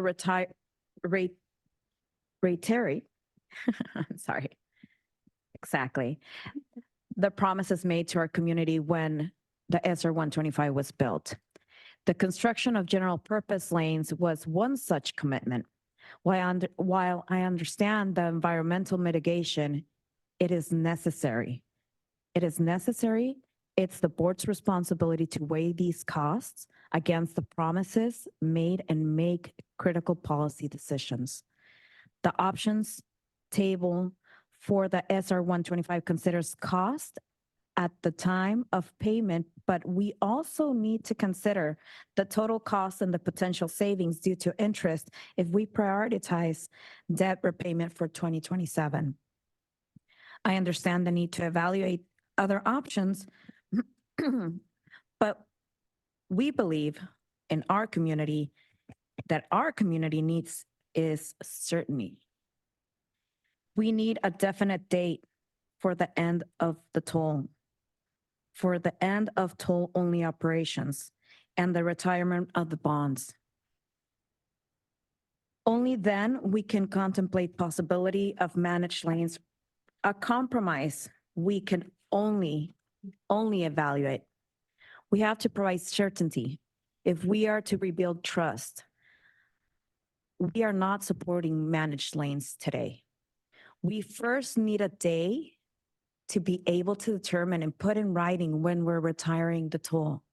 And then, and only then, we can sit down. I have faith that after many, many ups and downs, we can finally find a favorable solution for our community. Thank you. Thank you. Thank you, Councilmember Chavez. All right, we have a motion and a second on the floor, and we'll now go to Mayor Minto. Thank you. I'm sorry, apologies, Mayor. Staff is available to answer questions. They're just not in the room. So they're available remote. Oh, okay. Actually, this might go to Everett first, because I know it was discussed at the very opening of this about SB1 monies and expenditures for maintenance and repair and things of that nature. And it kind of struck me is that we've talked to that many times, whether it has to do with this 125 or other places. And maybe later on at some date, we could find out or get a list of areas around our county that have had required repairs and things of that nature. And then how much, how many SB1 funds were, either applied to that or, for potential repairs, or how much has already been spent on those repairs. And I think that would give us an idea of what kind of money is being spent out of the SB1 funds, to show estimates versus actuals. And I certainly don't expect that answer today. If you had that, I'd be like, man, you're the right guy for the job. So then the other thing I wanted to address is general lanes versus toll lanes. And when I say toll lanes is because that's pretty much what managed lanes are, in my opinion. Because like on other freeways, if you want to go in that lane and you don't have 30 people in the car, you got to pay for it. And so why would you even bother taking away the toll freeway if you're just going to charge people anyways? I mean, same thing to me. Not only that, but as far as the general lanes versus toll lanes, and pardon me for not looking up at everybody, but I want to make sure I read my notes correctly. Yeah. As far as the environmental, because I heard today that, you get more congestion when you have, like, for instance, one general lane and then one managed lane. And so in this study that may be done, could we look at specifically what the actual difference could be? Is there a difference? And how does that spill off of the freeway into communities if there is not a greater environmental benefit? And then the budget, I think I remember reading it here where it said $132 million for general maintenance and everything that the state would come up with to fund that throughout the years once the toll and everything's gone. Where's that money come from? And especially like if we have multiple years where, like this year, where we're estimated at more than $90 billion in deficit in the state budget, $132 million doesn't sound a lot in a multi-billion-dollar budget, but it still means money to our region. How much maintenance and whatnot can we get from that? So those are just some thoughts I had on answering questions about removing it versus not removing it, and drilling down into the benefits. Thank you, Mayor Minto. We will now go to Councilmember Shu. Thank you, Chair. I was in support of the resolution that passed in 22, and I'm in support of this motion as well. But I have some real questions to ask, and I guess want to make it clear what the situation is for us.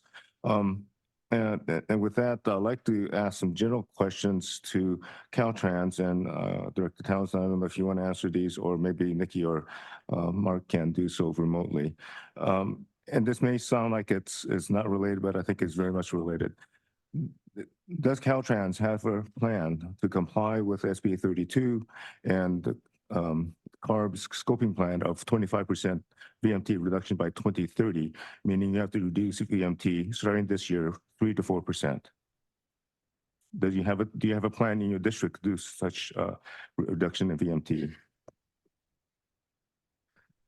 Thank you. I will refer to our environmental staff. I think Mark Baza is online. We'll see if Mark can take that question. Good morning, Council Member. Thanks for asking the question.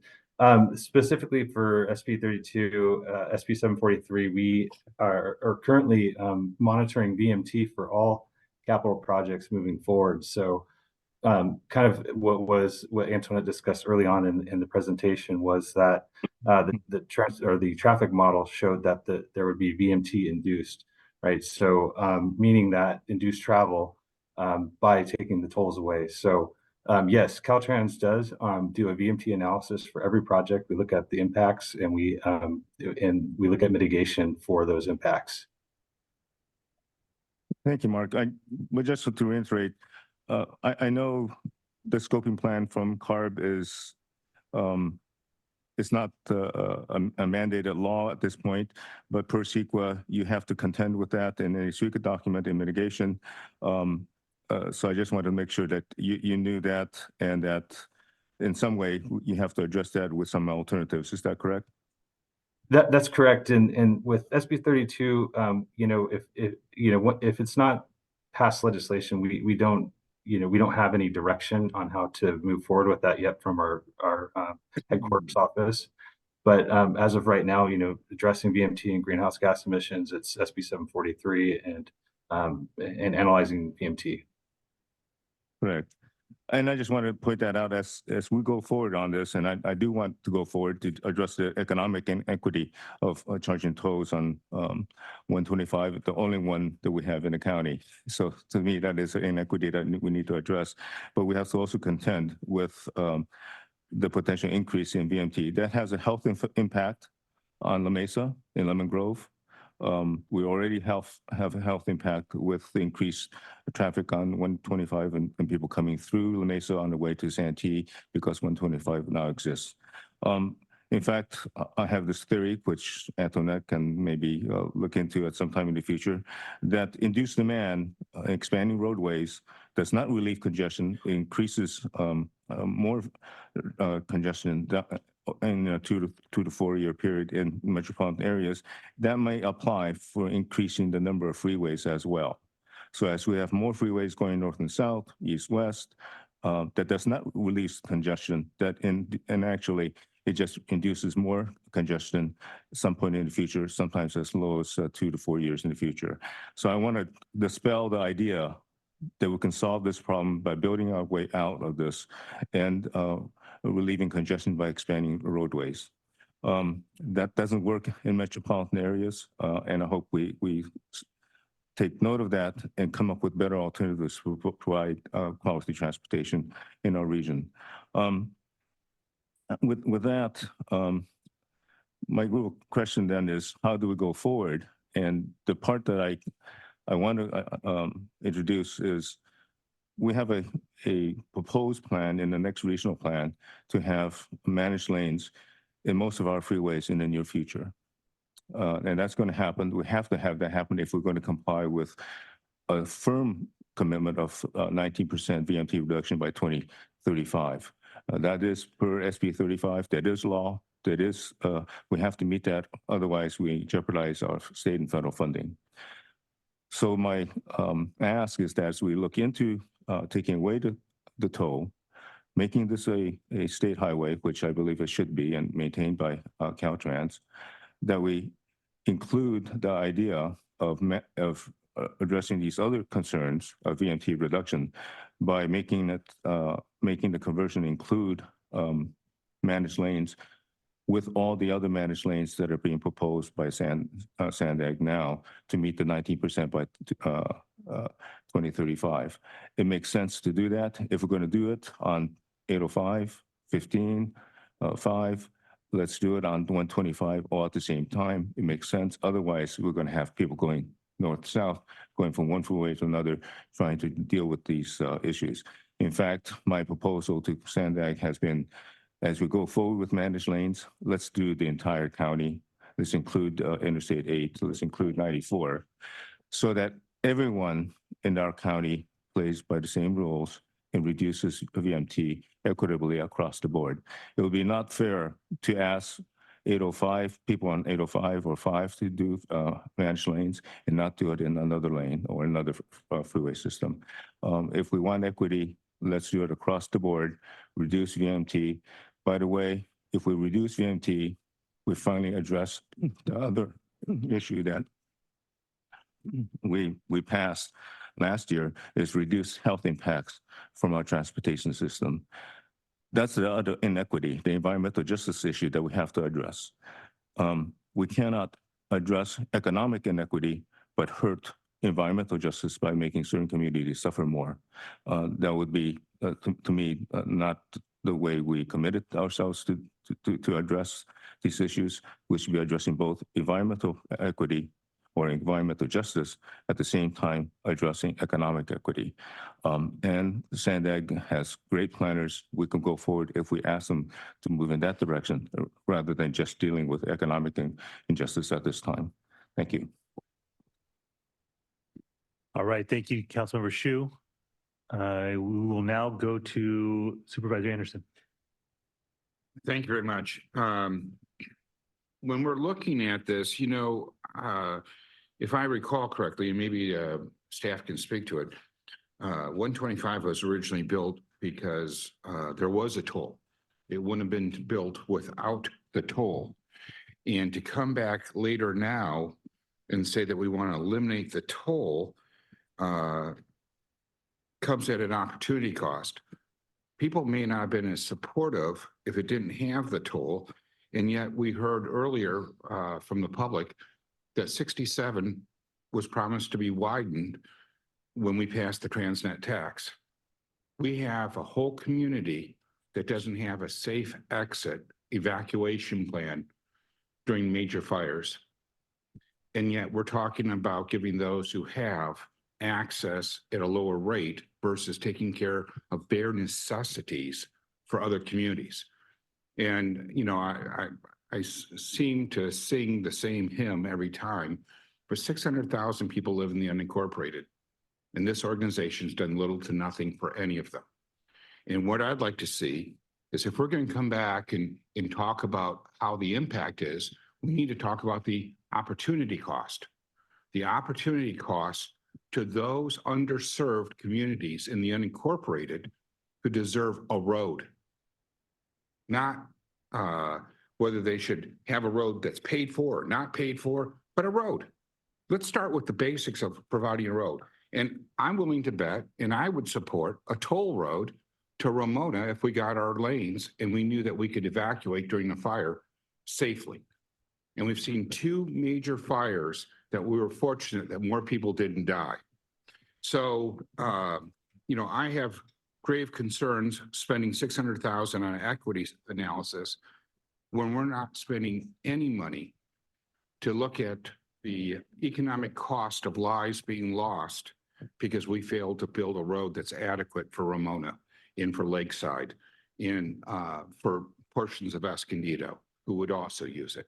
So I would ask that while I can only vote if it's a weighted vote, I would ask that there be an amendment to include the opportunity costs when they come back to explain all this. Because if we're talking about public safety, we should start with public safety. Then we can go to all the other items in the equity hierarchy. Thank you. Thank you, Supervisor Anderson. We're going to turn to Colleen for staff response and then kind of process that request after Colleen responds. Yeah. So we could definitely look at the economic impact that you're asking about. I think one of the questions is whether or not an equity analysis was ever done when the toll road was purchased, and that there wasn't one done. So I think that was the point of clarification that was asked. My concern, though, is we're using equity, but we're not looking at public safety. And I think that we can all agree that public safety should be #1 priority even before equity, because if you putting people's lives at risk makes no sense. Every life is valuable. It doesn't matter if you're rich or poor, every life is valuable. Understood, Supervisor Anderson. So we have a motion and a second. There's a request to incorporate, if I'm understanding correctly, an analysis of the economic impacts of the and I can health further and safety explain risk. when you look at the spreadsheet, under the current, we have $247 million that would be available. If you go to any of the other scenarios, that number is reduced. Of that 247 million that would be available, would that make it available? Would that money then be able to be repurposed to bring public safety to the unincorporated by moving forward with 67. So, I want to make sure staff understands that request and feels like it's one that could be fulfilled. And then once we get a response from staff, then I'll ask the chairwoman and the seconder of the motion if they are amenable to including that. Supervisor, could you point to the attachment that you're looking at? What? Under the current payoff date of 2042 on this sheet that you provided, at the bottom it says funds available to reinvest in SR 125, and it says 247 million. My thought is that money, if we pay this off earlier, that means there won't be money because it's coming from a general fund. That means there will be no money for other projects, correct? I don't think that's what this is saying. So what this is saying is if the cash balance, so if we continue to collect tolls until the point in time that we had anticipated the payoff, there would be 247 million available. The idea with that then is then that 247 million could be reinvested into the roadway so that it's ready for Caltrans to take it over. So these are strictly toll revenues. So the question I think you're asking is, could these toll revenues go toward other projects in the Well, region? that'd be great, but I don't believe that's the case. I don't think we can That's true. repurpose those. But if we end up having to spend money in these other scenarios, like two of the scenarios were upside down, that shortfall would have to come from general fund, I presume. Is that correct? That shortfall would come through other sources, Right. whatever those may And be. those sources would be the same sources that are opportunity cost that could be used for 67 or for another project in the county, right? Potentially, I guess I would, Well, I that's would why I need draw you to the, analyze Yes. it and come back. That's my Yes. question. Because when I look at this and I think we're taking money from those other sources, we're repurposing and we're taking every project that we have in line and saying, your community must wait longer. Or in the case of my communities, we never get anything. And when we have a fire safety hazard, I want to make sure that we're investing those monies, but to divert monies that could be invested there so that people don't have to pay tolls, I don't think is fair or right. And so we need to know what those opportunity costs are. So that's the real question. And thank you, Colleen, and thank you for speaking, Joel. So, thank you, Colleen, for clarifying. Thank you, Supervisor Anderson. We'll turn to the maker of the motion to, and Supervisor Anderson, I'm correct in understanding that you'd like that included in the motion, not just a Correct. response from staff. Because that way, when they come back, we have a full picture of what the true cost is. Sometimes the cost isn't money, it's opportunity cost. So looking at these scenarios and seeing in these two scenarios, they're going to have a different outcome than other scenarios when you look at the full picture. So having a full comprehension of what we're looking at and what our choice and how the ramifications of our choice implements across the county, I think it's important. So I'm not stopping or slowing this down. I just want to have a better view. The request for additional information along with what's been requested. Supervisor Chairwoman Vargas is amenable to that. Councilmember Chavez as well. So we'll incorporate that request into the action. We will now turn to Councilmember Gasterland to continue the conversation. Yeah, I'll keep my comment very, very short. On behalf of Del Mar, I'm highly supportive of what has been proposed, with eliminating the toll as soon as possible. Thank you. Thank you, Councilmember. We'll go now to Ms. Maxon, San Diego Planning Group. Thank you. Safety is job one. I actually live on Highway 67. I don't have a vote at this board, but I do have a voice. I've evacuated in '03 and '07, and it is a extremely dangerous road. To answer Councilman Shu's greenhouse gas emission reduction comments, when I was younger, I was very low income with 3 young children and single. And I always went places with my kids, and if there was a toll, I would avoid that road, but I did not stop from going places. So going to the park, going to soccer games, whether it was in another city or not, a toll road just put my greenhouse gas emissions into the neighborhoods that were adjacent to it. So how do we measure as a region the overall GHG reduction if it's merely being shifted from a highway onto surface streets and then put into the neighborhoods? I mean, how do we measure that reduction, if there is one, or increase? Because as I said, if you have a toll road, it won't keep me from taking my children where they need to go, for their advancement. But I will, if I don't have the money, I don't have the money. And I lived within a budget. So I'm just wondering how that works. How do we measure that? Thank you. Thank you, Ms. Maxon. Is there a staff response to that, or? All right, so conversation right now is amongst the board members. I'm going to ask folks refrain from interjecting and interfering with the ability of the board to have the conversation that is that's being had right now. Colleen? Yes, so Ms. Maxim, the analysis that is done specifically looks at if there is a toll, where does traffic go? If there's no toll, where does traffic go? And that includes whether it's on surface streets, which surface streets. That's what the traffic analysis does.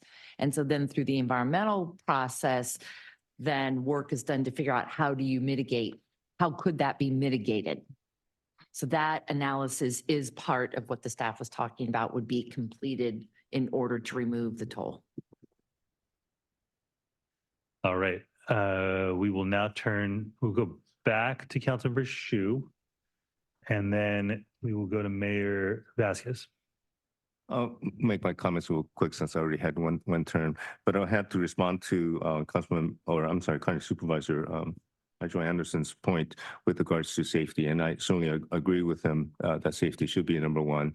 I've been involved with a few evacuations due to fire, and it's not fun.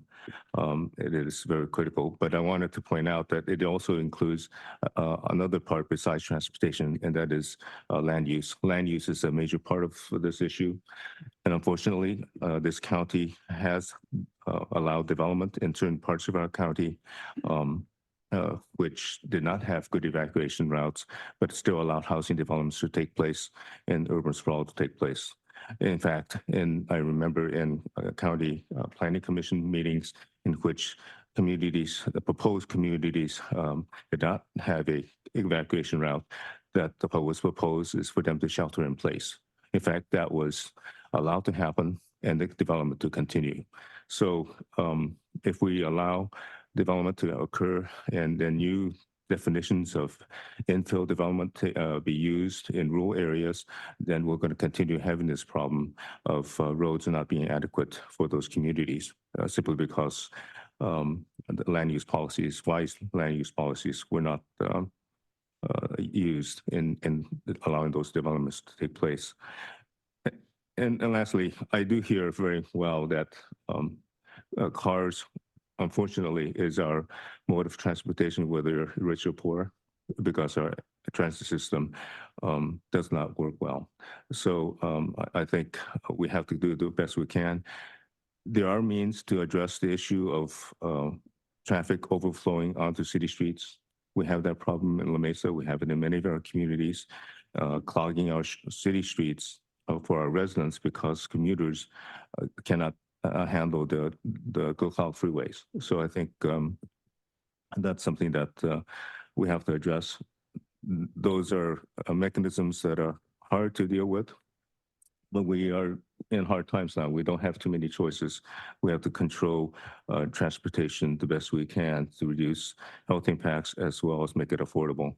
And lastly, it's, we're 30 years behind building a transit system that works well. But Ms. Maxim, for your family, there are places in the world that people with very limited income can have outings that use their public transit system. And unfortunately, ours is not adequate enough to meet all of our needs in our community. Maybe 30, 40 years from now, we will. Thank you. Thank you, Councilmember Shu. Mayor Vasquez? Yeah, I just want some clarity on the action that this board is looking to take. Because I just want to make sure that this is not an approval or of a toll or a non-toll. What I'm reading is that this is just more information gathering for us so that as we move forward, we can make a well-informed decision. So I just want to be very clear in my mind as to what type of action we're taking as we move forward. Thank you. The chairwoman has nodded in agreement, in agreeing with your understanding of what the motion is in front of us. Councilmember Chavez, is that a fair summation of the motion as you understand it as well? All right. Mayor Vasquez, do you have any additional questions in terms of the motion? No, I just want to make sure that this is the research that's going to take place so that we can all have a better understanding of what direction we're going in. And I think that that's exactly what we need. We all need more information. Thank you. Thank you, Mayor Vasquez. Councilmember Burkholder, and then we will vote after this comment. Okay, we'll go to Councilmember Burkholder, Mayor Jones, and then we will call for a vote. Thank you, Chair. I don't know if this is even possible, and it doesn't need to be in the motion, I don't think, but I'm wondering about having a holiday for the tolling while we're doing all of this work to determine when the date is to remove the toll. Staff, would you like to respond? So I think, I know, Dawn, I think you're online here. We have requirements for the loan that we have to continue to collect tolls, so we're paying off the loan. So that would be the challenge there, that we can't default on that. Yes, we do have debt covenants, and, as we've discussed with this board before, there's a fiduciary responsibility to assure that that debt is paid. Absolutely. I wouldn't want to go into default on anything. I just wondered how that would look. And I know that it does appear that we will be moving in the direction to remove the toll, which is going to be a great relief to the people that are using it and encourage others to use it. So thank you. Thank you, Councilmember Burkholder. Mayor Jones? Okay, so I have a couple of questions just for clarification. So first of all, there is on slide 5, it says that it's an estimated cost for the project initiation of 400,000. Then it says in the fiscal impact for the process on page 182, it actually says 600. So I just wanted to clarify 6 or 400,000. Not sure on that. Sorry, that other slide is on page 189, where it says estimated cost 400,000. Yeah, I don't necessarily see Antoinette online right now, but there are 2 components that she discussed. One was the actual, starting that project initiation document. And the second piece, I believe, was the equity analysis. And I believe it was those 2 combined, the 400,000 and the 200,000 that get you to the 600,000. Okay, I just wanted to make sure it wasn't 600,000 plus 400,000, just because I saw 2 different numbers. Okay, and then, so on scenario number 3, and to Supervisor Anderson's comments, the safety equity which is what I'm going to start calling it now, for roads that people can't safely get out of their homes. And I do appreciate that, there has been some development in outlying areas, but I know that I have family members that had houses there and still have houses there since the late 70s.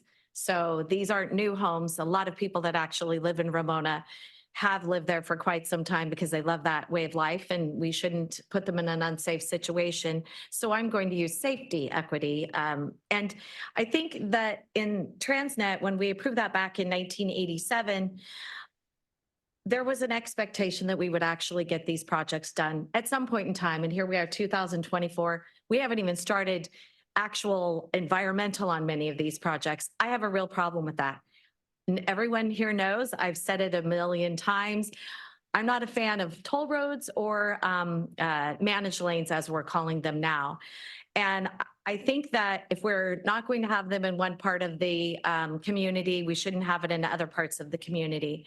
So I would like to make sure when this does come back to us, that we have a full understanding as to if we're going to make this road, which I agree, at some point it should be free because we had already planned on doing that. Now, is the as soon as possible going to be where we're going to have to move that greenhouse gas increase or the VMT increase in other parts of the county? I would have a real problem with that. And then with I've actually had people say to me when we were talking about managed lanes on the 78 or HOV lanes, because that's what was 2 HOV lanes, one each way on the 78, which was approved by voters back in 1987 again. They, my residents, when we were talking about taking another lane away, they're like, oh, I'll just drive on surface streets, which is unfair for communities because we don't actually have the plans. And I know all of us in the county spend a lot of time on our land use plans. We're not expecting thousands of cars to start going on our local roads. And, for cities like mine, where I have such a high population of a growing university and one of the largest community colleges with Palomar and then St. Augustine, I've got a lot of students coming in every day. They're probably around 40,000 a day on top of my almost 100,000 people. So I've got a lot of people that cut through my city that are coming to get educated. And if now we're going to talk about, communities like Chula Vista being affected, where we're taking people off the freeway, shoving them onto their local roads, that's actually going to be an impact. So, and how are we going to figure that out? So I don't really know what the answer is. I would like it to be a cost neutral situation where we come forward and we get it done before what was the date? Was it 2042? That was the original date. We did buy it as a toll road because it was built as a toll road. It wasn't something that we would have had the money back then to build. But again, I'm no fan of toll roads or managed lanes. It's the same thing. And so I guess at the end, we have a finite amount of money. What projects would be delayed if we were to move forward in a quicker manner? Because that would be an important thing, because then again, are we going back to delaying more Transnet projects for a longer period of time, which is what we always have. And, back to another comment that Colleen had earlier. Thank you, Colleen, for this. We don't even know. I mean, we have not a clear understanding of how much money we're spending on projects to date because we have an inefficient system that we need to get a hold of. So that I think should be part of the conversation as well, is how much are we going to spend on this project to move it forward? What are we going to delay if we are moving it forward? How can we do a little something for everyone that has been already promised since 1987, which is a really long time. I was a young girl back then. Anyway, I think it's really important that we weigh all of the facts and we make sure that we have all of the information. And I think all of that looks good. The action that we are asked to do today, but I think, the safety equity of the State Route 67 is really important. And we need to keep continuing talking about that. And then also keeping in mind, where are we at with our Transnet project? So we've already approved the voters gave us were confident in us, so we would get these projects done. And we still have environmental that's not even done after all these years. We need to make sure that we are moving forward on all of the projects and not, pushing things like with just a stoplight where we have the I-5 and the 78. It's ridiculous that we're still here. So anyway, just some of my thoughts moving forward, but I will be supporting the motion. Thank you, Mayor Jones. And Chairwoman Vargas has, she's letting me know that she's noted that she assumes that that would all be included in the analysis that staff will do that's incorporated into the action here. Okay, well, now my thoughts are on the record, and thank you very much, Chair. Thank you, Mayor Jones. So we've got a motion from Chairwoman Vargas, seconded by Councilmember Chavez. The actions in front of us. I'll just kind of, I'll say that I do think it's unfortunate that under-resourced communities in East County and the unincorporated areas, that it feels like a competition between multiple communities that haven't been served well in the past. And there's a different world that we can live in where we don't have to have under-resourced communities competing against one another, and instead are working, collectively toward a more equitable future for all of those communities. And the last thing I'll say on this is, I appreciate the concerns about imposing tolls on folks in an inequitable and uneven way. And it is, I just have to say that tolls are no different than fares for public transportation, and that they are, we are requesting taxpayers to pay their way onto something that has already been invested in by the taxpayers. And so we should be, I hope, equally cognizant of the impacts of fares for public transportation as we are of tolls. So with a motion and a second on the floor, I will ask folks to cast their vote.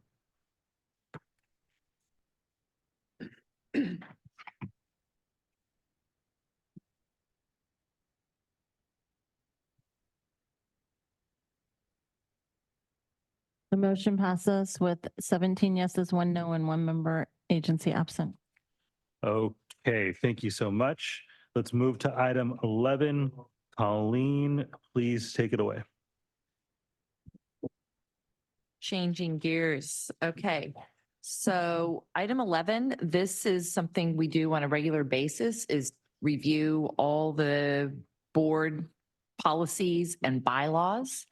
And so Amberlyn Deaton, our Assistant General Counsel, is going to present the proposed package of amendments.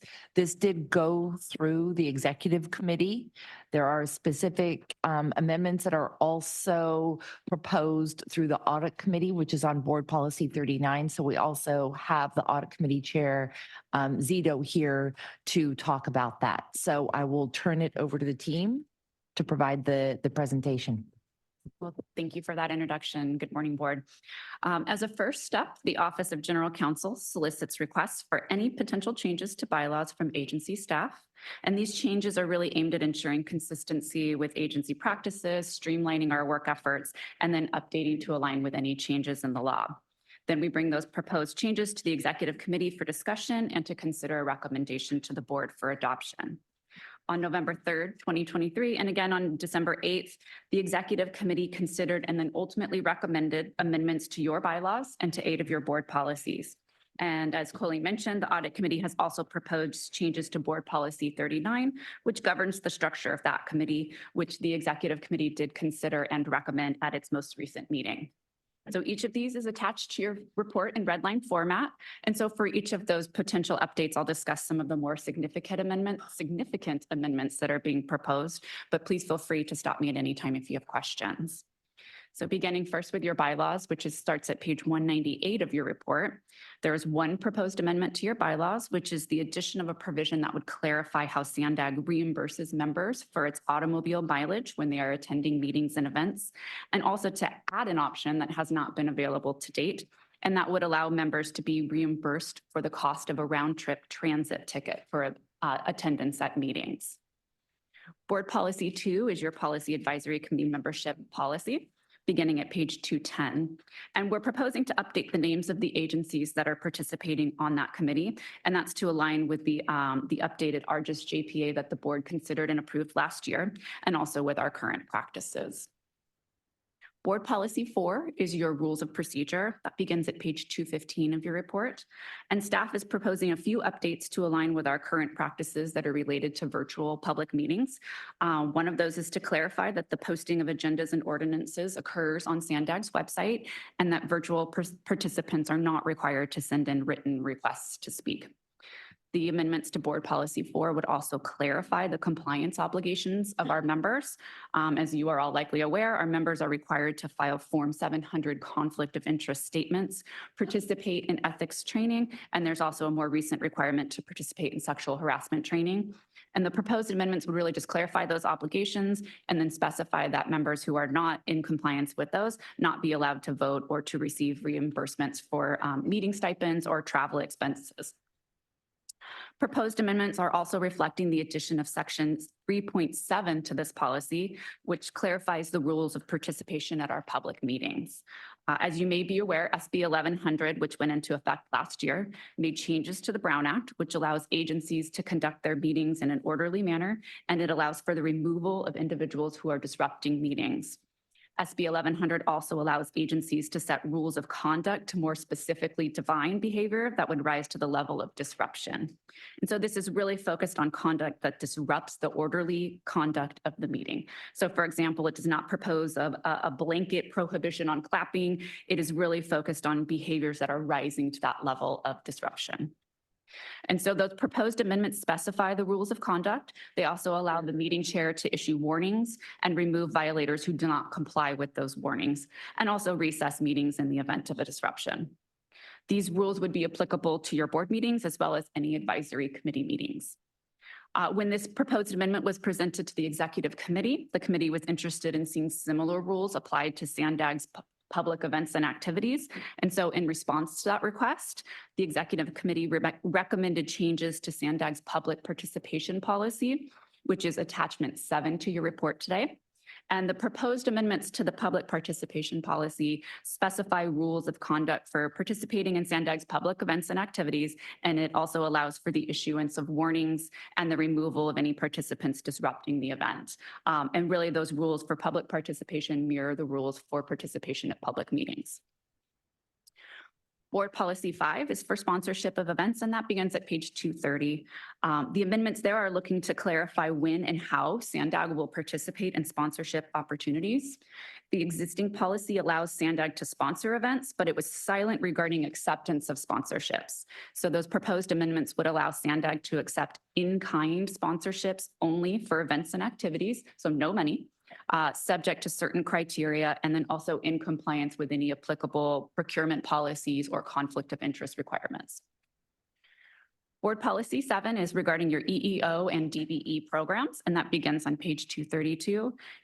We're requesting a fairly minor update to acknowledge that we comply with DBE requirements that are associated with FRA grant monies, similar to what we do with all of the other federal agencies, and that's just to ensure that we are able to accept those monies. Board Policy 8 is regarding legal matters, and that's on page 237 of your report. We're proposing to make some minor clarifications to the claims administration process, and that's to align with statute. We are proposing to eliminate references to the entity that's known as Source Point, since you took action last year to dissolve that entity.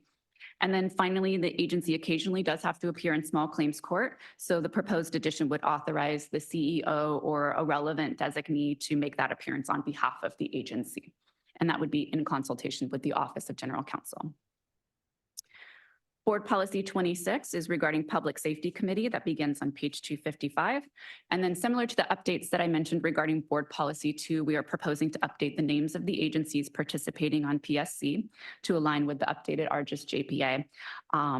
And also proposing to eliminate the requirement that the board chair authorize any public safety grant applications. And so this is to align with our other grant processes. The board or PSC would have the opportunity still to decline grant funding at the time a budget amendment is requested. Board Policy 28 is the asset ownership and disposition policy beginning at page 257. And this is largely reorganized to make it clear that the rules for disposition of personal property versus real property.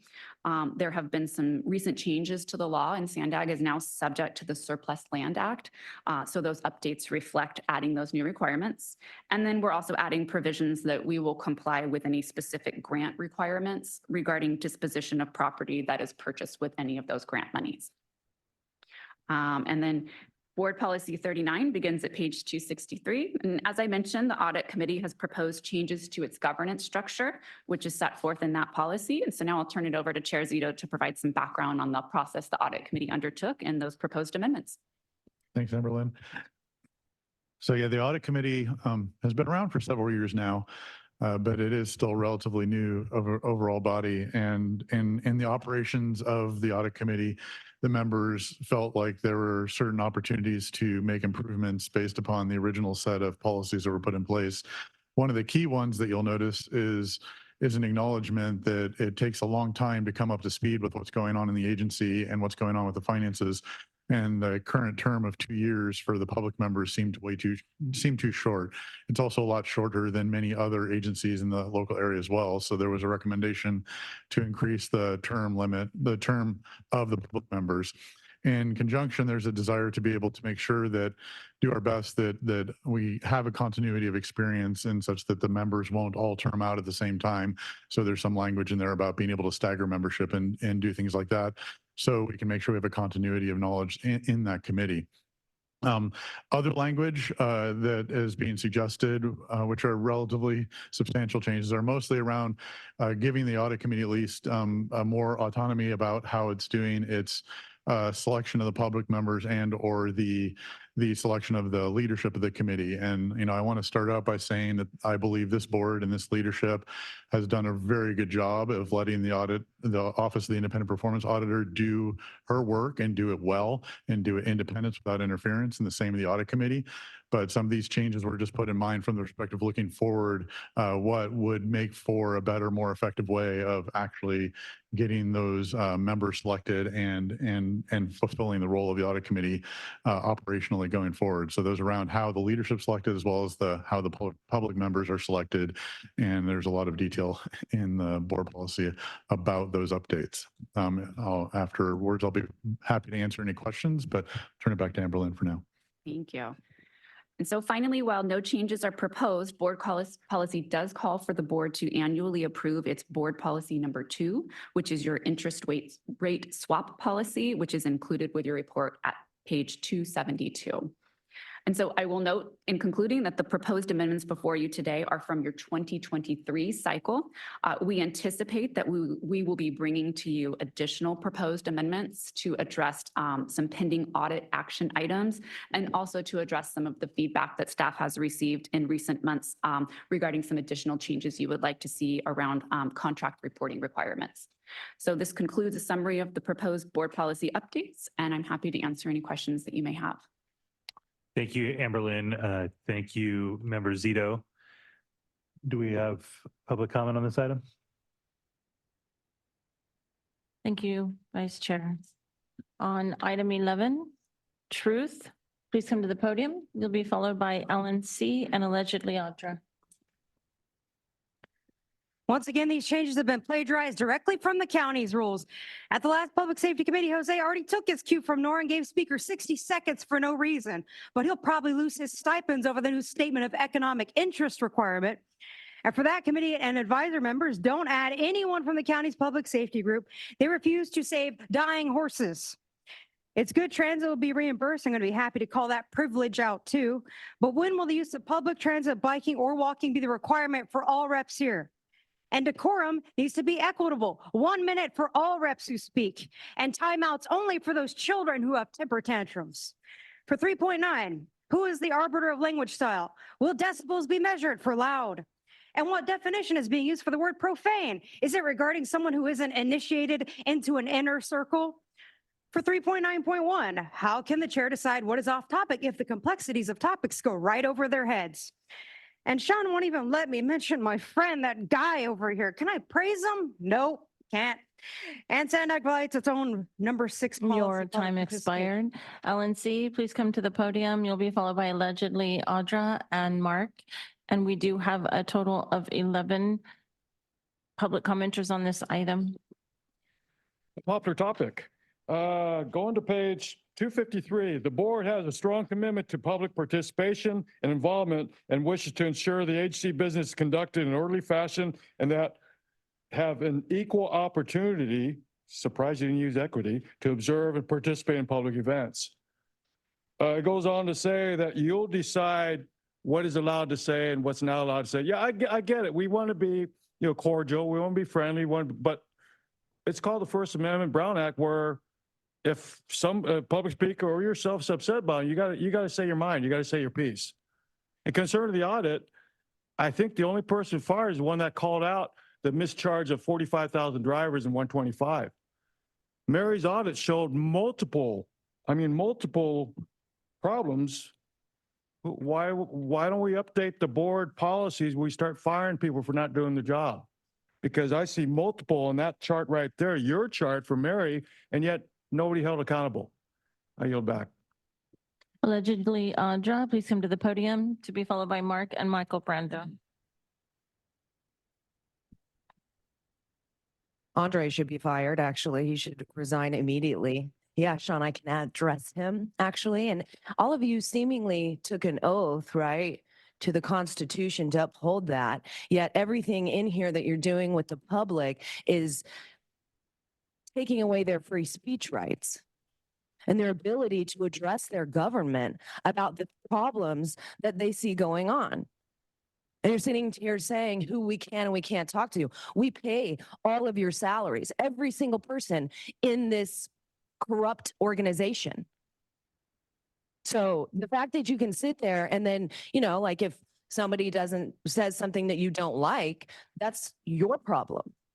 Because the truth hurts and you don't like the truth. That's why you have to silence it. All of us saying we want to hear from more people. No, you don't. You actually don't. And you prove it with your actions.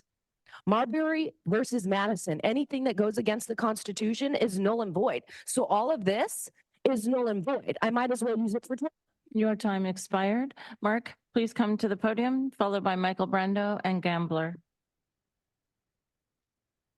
Mark, regarding 11, section 3.9.1, the legislative body of a local agency shall not prohibit public criticism of the policies, procedures, programs, or services of the agency, or of the acts or omissions of the legislative body.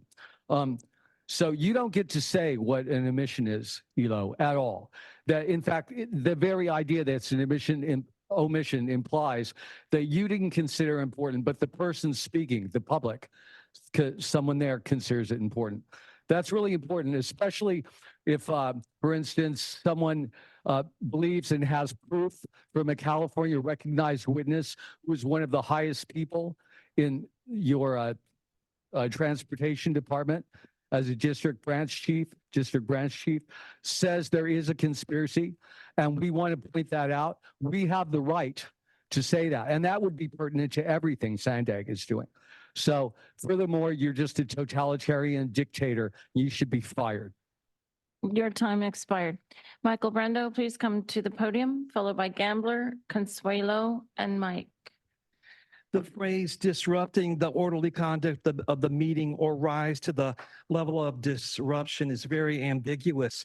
For example, I'll give two examples. Raul Campillo sat up here several months ago, and said to Hassan that everyone in San Diego loves what you're doing. That's a flat out lie. There's no proof of that. And the interesting thing is, not one of you called him out. I've mentioned multiple times about Sean privately texting Nathan Fletcher, making fun of, mocking, laughing about speakers.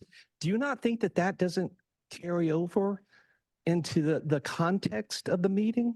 It does. Now, I know you can't quantify that, but this goes back to what I was saying about Tara Lawson-Remer earlier, Nora, that she actually admitted twice on Tuesday, all these meetings, it's all about theater. It's nothing more.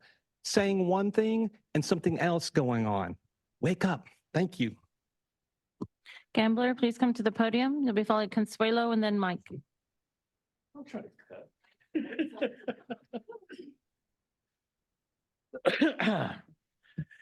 Gambler here.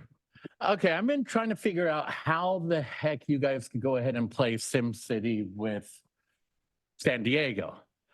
Now, the way I understand it is because SANDAG is basically formed for like as a voice of the people.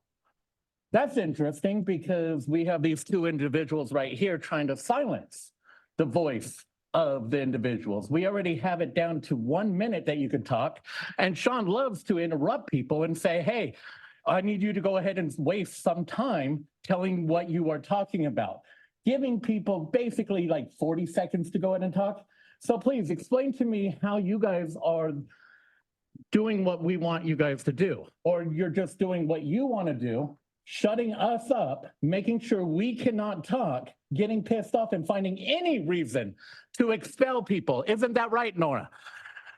I understand that you guys constantly don't want to hear from us. You don't care about us. You just care about your own agenda. Your time expired. Our next commenter, Consuelo, please come to the podium. You'll be followed by Mike and the first virtual commenter, Mary D. And then the final two, Blair Beekman and Paul Bold. A las negritas vendidas. I'm going to become a Republican, a pro-choice one. Feel like it's easier. It is, but I didn't say that. Fuck SEIU, fuck UDW. These were texts from Nora Vargas. Fuck Ellen Nash. Who else? That fucking Ellen Nash. Oh, sorry. These were from the chair. I mean, it's not me, so. Okay, censorship is a tool when the liars lose their power. Let's be real, conflicts of interest will never end. Major disruptions are always and only ever caused by the ones conducting the meeting. Sean and Nora, notorious for doing that all the time. The fact is that the public's reaction of frustration is due to the board not allowing for enough time to get their cases and points across. They're the ones who are truly disrespectful. They preach equity, but they fail to give someone like Paul, Your who time does expired. a tremendous amount Mike, of work in please order. come to the ma'am, your time has expired. Mike, please come to the podium. You'll be followed by Mary D., Blair Beekman, and Paul the Bold.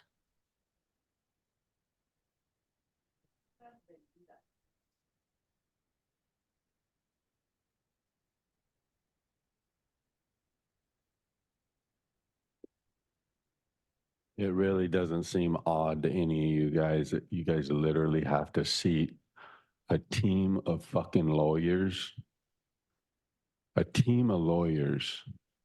to prevent us from coming here and exercising our civic rights. You guys spend hundreds of thousands of dollars on these heads that frankly don't do us any good.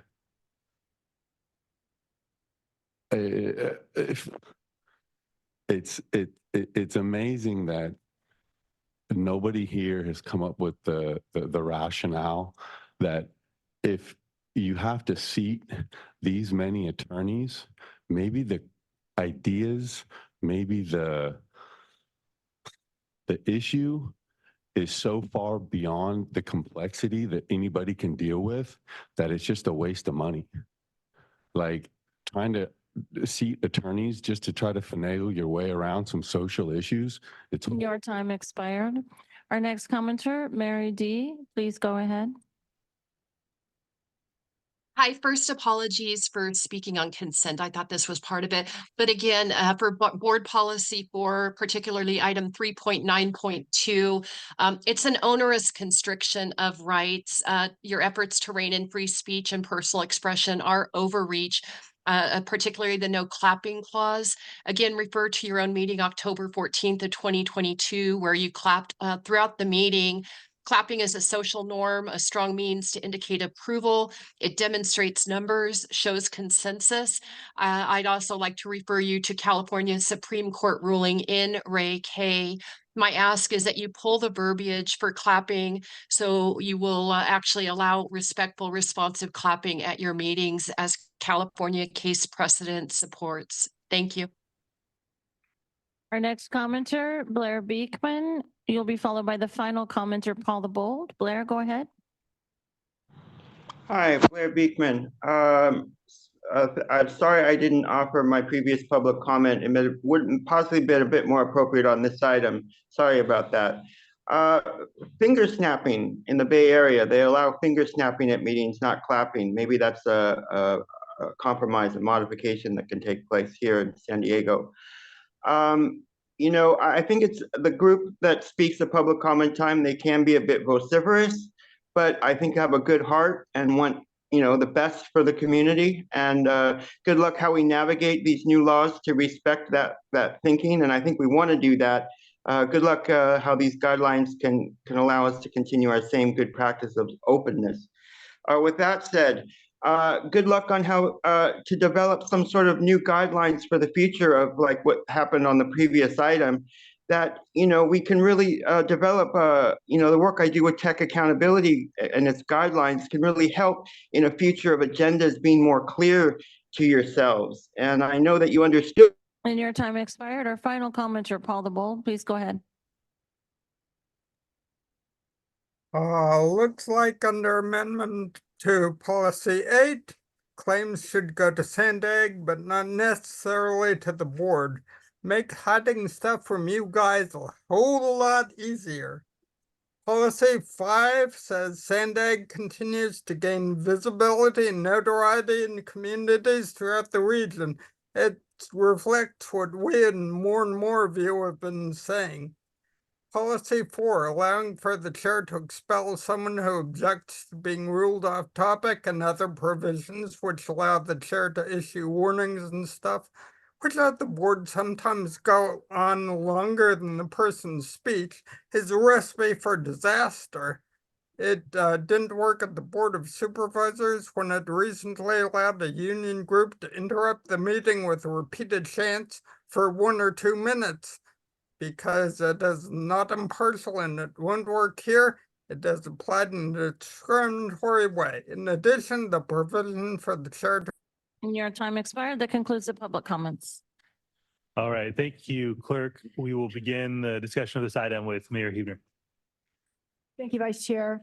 And thank you, staff and Chair Zito for describing all of these changes.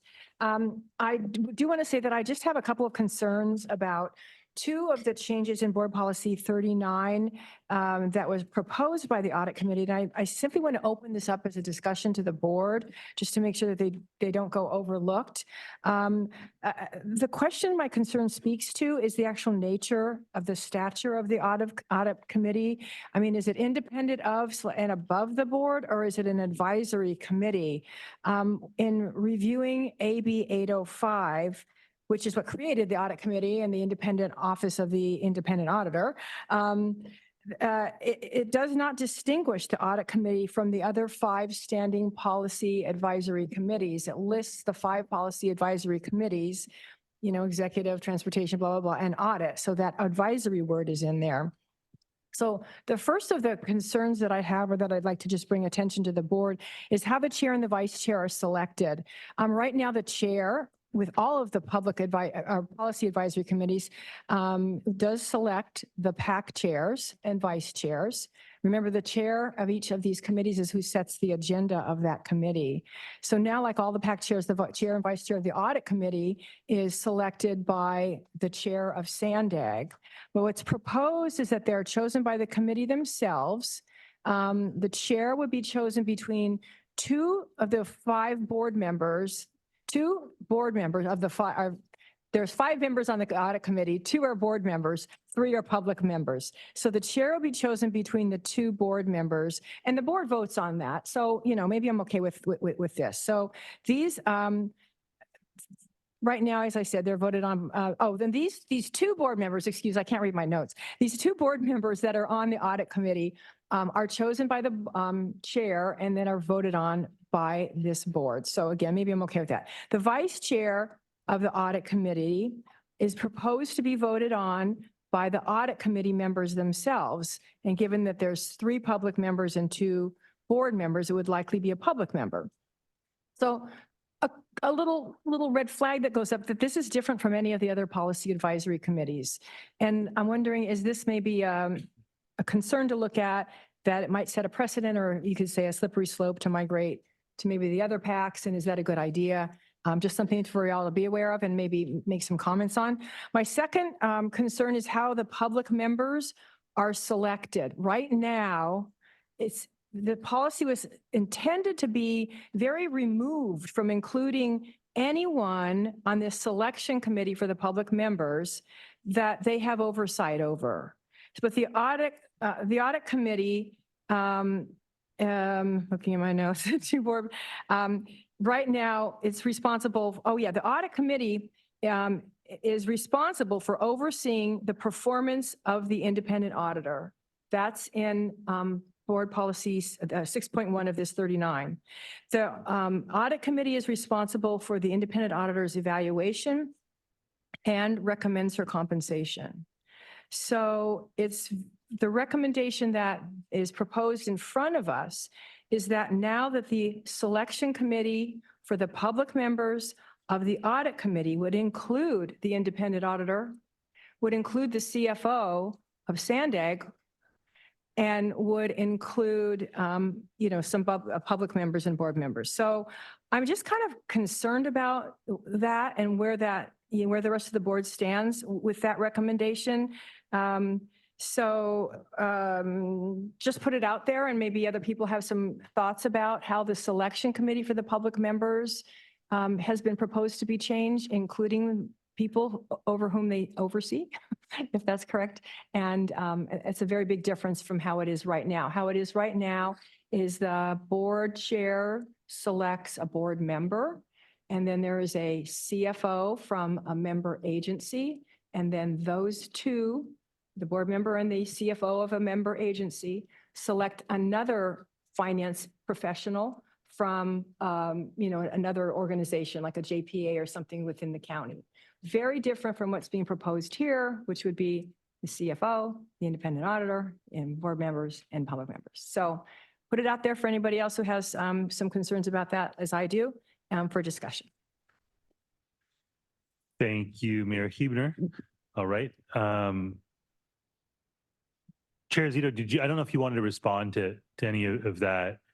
Sure. I mean, I'm happy to respond to some of it. I'm, just from the perspective of the context of the audit committee, the interesting thing is these changes that are recommended came up in the prior version of the audit committee. So since the changes were first suggested, 3 members of the audit committee have rolled over, and we have a new IPA. So they've survived both the old audit committee and the new audit committee, as well as being looked at by 2 independent performance auditors. A lot of what was coming up before is just an acknowledgement that this is a very complex organization.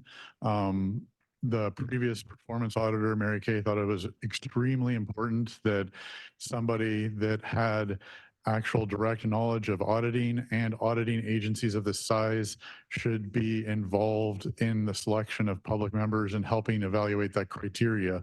And you'll note again, while the language in there does start with the CFO or the IPA, they can designate someone else to fill that role that's familiar with the SANDAG operation. So it was a matter of just wanting to make sure that there was somebody there that truly understood the complexities of this organization and the uniqueness of this type of role, as opposed to just some other agencies such as a city, which is one of the member agencies.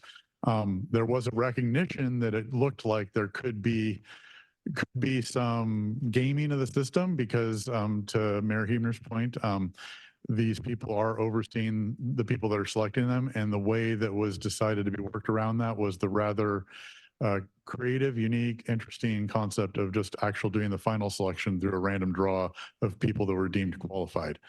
So that is how the final selection works, is the selection pool is actually just deeming people qualified now, and then the actual people who serve are determined by a random draw, which then eliminates some of the, we're gaming the system to try to engineer a certain outcome. But the background was making sure that the people that were doing the selection had enough experience with an understanding of the complexity of this agency. Thanks. Thank you, Chair Zito. All right, we will now go to Supervisor Anderson. Thank you very much. I have a quick question. Under the procedures for accepting sponsorships, it says that can be in kind only, and I just wanted to get a better understanding of the rationale. If somebody wanted to donate money to an event that we're having, why wouldn't we want to accept that? Well, certainly there's some interest in accepting that. I think there is a recognition that in-kind is the most common sponsorship request that we get. I think a very common example is when we did Bike to Work Day and organizations wanted to donate waters and snacks for the riders. Our policy isn't clear about our ability to accept those in-kind contributions. So that's what it's really aimed at this time. Certainly, if the board were interested in a more comprehensive policy that would allow for the acceptance of money, we could consider something along those lines as well. Thank you, Supervisor Anderson. Mayor Jones? Thank you, Vice Chair. Okay, so I had a couple of things I'd like to say. So first of all, when I got here, there was a form that was for $100 for Bike to Work Day when it wasn't actually an official meeting. And I've done this event several years. I'm not quite sure how many years, but this is the first time that it's been offered. I honestly believe that Bike to Work Day, even if there is press involved, I just don't feel like, it's something that we're trying to go out as ambassadors of the organization to have alternate transportation because we want people to use it. We want to offer those experiences to them. I don't think we should get paid $100 for that. It says, I looked it up in the board policy.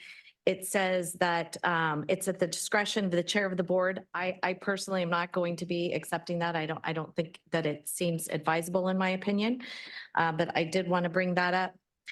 The other thing that I wanted to bring up is that in the board policy that it talks about the chair may rule that a speaker is impeding the orderly conduct of the meeting, and the comment is if the comment is off topic.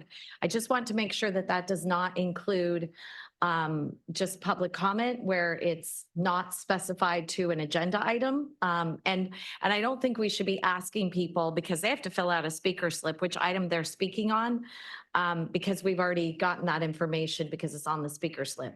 So I don't think we should be interrupting them. And I think, no, well, you know what? So I do want to say something also to the public. It actually really hurts my heart how hostile everyone is treated, whether it be the board members, whether it be the staff, whether it be the folks in the public. I would love to see that change. And so for that reason, I would love to see de-escalation training by our board leadership so that we can figure out how to better make the public feel included. But we also need from the public less, I don't like to hear the name calling. I just feel like we just can say everything that we need to say that is not swearing or anything like that. And, I know that it gets heated. I know people feel left out. I was actually an activist before I was on the city council for quite a while. And, there were people saying, well, could you make that transition? I think I have made that transition, but it really is incumbent on all of us, Mayor every Jones? single one of us to do that a our part motion? in that. I'm sorry? Is that a motion? It is a motion. Okay, It's I'll to second accept your what we motion. have and that we would add de-escalation training for our board leadership so that we can figure out how to best work with all of our stakeholders, making them feel included, making them feel inclusive, and not that we're, and stop the hostile environment, because I don't think anybody benefits from this because it really takes us away from what we're trying to do. I'm trying to make sure I understand. I appreciate the sentiment, Mayor Jones. I'm trying to understand what that motion would look like. We have a specific set of policies and bylaws in front of us. And that included in that, it would be de-escalation training for board leadership. That doesn't feel appropriate to the action in front of us. If you want to incorporate that into a specific board policy or bylaw, that would seem more procedurally appropriate. Okay, well then I'll move, I'll punt this over to Mr. Kirk of where he thinks that this would actually bring it back to us at the next meeting where it could be incorporated into our bylaws. We have to do something different. I think it's pretty clear. Each one of say, us. wi- has- Without trying to expedite things a little bit, I recognize that the progression of board policy sometimes takes a long time, and I want to make sure I can timely address your We concern need here. relief So, now. So how can we best, Mr. so Kirk, right now make you that have happen? before you a number of board policies. One of those is board policy 4 that imposes these limitations. And so we can incorporate probably one sentence in line with this part of your motion that would impose that requirement as part of board policy 4, close to the time when it talks about the limitations on speakers, if that would be in line with your motion without having to bring it back to you. Okay, that sounds good. Could you provide the verbiage to staff so that we could get that done today? Would either the chair leadership be okay if I were to run it past Mayor Jones, and so long as it's acceptable to her in line with what she has said today, that she could have the final say on that, or do you want it to formally come back to the board? No, I think that should come back to the board. Okay. So in terms of the action in front of us, Mr. Kirk, I think there's a few options in front of us. One would be to move what is in front of us and bring back a separate action to achieve what Mayor Jones setting out to accomplish. Another would be to move everything except the specific policy that you mentioned and to bring back that policy incorporating Mayor Jones' requested desire. For your purposes, what would be the kind of the cleanest? And then we can weigh the pros and cons of that. I would say that the cleanest would be to move everything except for this board policy today and to bring this policy back with language if the whole board wants to vet specific language. So I guess my only retort to that would be that you had just said that we could do it pretty quickly. You could put that together pretty quickly with board policy number 4, I believe it was. And you know what? I mean, I think all of us, the public, the board, the staff, I think we all need to get some sort of resolution quickly. I would feel more comfortable if we were to be able to get it done today. I know it's after 12 o'clock. If we could take maybe a 5-minute recess. We took a 5-minute recess earlier, and I think this is really important. So if we could take maybe a 5-minute recess, give Mr. Kirk the time to get it written up. I would feel most comfortable with that. And what about my second maker or my second motion? Yeah, I agree that this needs to be addressed sooner than later. And I know in our city, we have ethics trainings and things baked into the cake there. So I think we can find a spot to put it. And it's a skill. It's not comfortable being in this space when people are going after each other. And again, distracts from the job that we need to do. I'm fine with that. Can I ask a point of clarification of the motion maker? Yes. I don't know what de-escalation training is, and I'm also not clear how the board is responsible for others' behaviors. So I had actually told Mr. Kirk earlier, and I did actually tell Vice Chair that I felt that we were not handling this properly, that there has to be a better way that's more positive in working with trying and listen. I don't like what's going on. I don't like the tone of what's happening. I just figure we've got to try something different. And I tell people all the time. Yes, and Chair Vargas is saying she does not feel safe. So this is where we need to take steps as leaders. As leaders, we need to take is it steps like some form of de-escalation training? I mean, it sounds to me, I get the message, but I've heard it needs of to it. come back because I think we need a little bit more clarification on what it all is and what it would entail and what the goal is. I mean, we know what the goal is, but Councilmember, I'm sorry, Mayor Mito, I'm so sorry. I just demoted you. you got cops on We're your law side. enforcement. We have, I have one on either side of me, so And maybe I we'll don't want ask to the- cross from you. We've all Oh, yeah, taken that's de-escalation right. training. My apologies. So here's the idea. You know, in law enforcement world, it's perceived that it's the old style hook and book. I don't care what you say, I'm going to put you in jail. Well, today they talk about de-escalation. That means not just yourself as a law enforcement officer, but how to diffuse a situation that you go into where there may be violence. Violence can be so many different things, not just physical violence, but emotional, verbal, and things of that nature. And there are organizations that teach the de-escalation of that violence or that kind of situation. And it really doesn't have to be something that's really, to the level of what you would teach law enforcement. And it could come right down to the old style of what we used to call voodoo, verbal judo, where just by a different way of saying something can de-escalate the emotion. Because I can tell you now that what I perceive is that you have an audience that wants to be vocal. They want to be heard. And we give them a minute. And perhaps the minute is because, is it better to have a minute of anger and name calling, or 2 minutes of anger and name calling, or 3 minutes of anger and name calling? And so if it was really about, if we were able to bring this to about whatever the exact topic is, and if the de-escalation training can do that, then not only do we feel better and safer at this board, but you know what? I think the audience would feel heard, number one. They would feel safer and not attacked by maybe a board member. And you know what? It may create a situation we actually all just get along. I know it sounds, it's an old term that was cliched, but you know what? That's the way we should be doing this, because there are sometimes some very important ideas that come up from our audience. And after 1 minute, I'm still thinking, I'd like to explore that a little bit more. So just by doing this de-escalation. Understood. So I think I'm hearing a couple different things at the same time right now. So I'm hearing a conversation around the amount of time that the public is afforded. That, to my personal perspective, that is a meeting management tool. We have an agenda that we need to get through, and it is a way for us giving some level of certainty as to when we can get to those items, through those items, to maintain quorum. The second issue, in terms of the de-escalation training, I am not opposed to that as a concept. Again, just my opinion.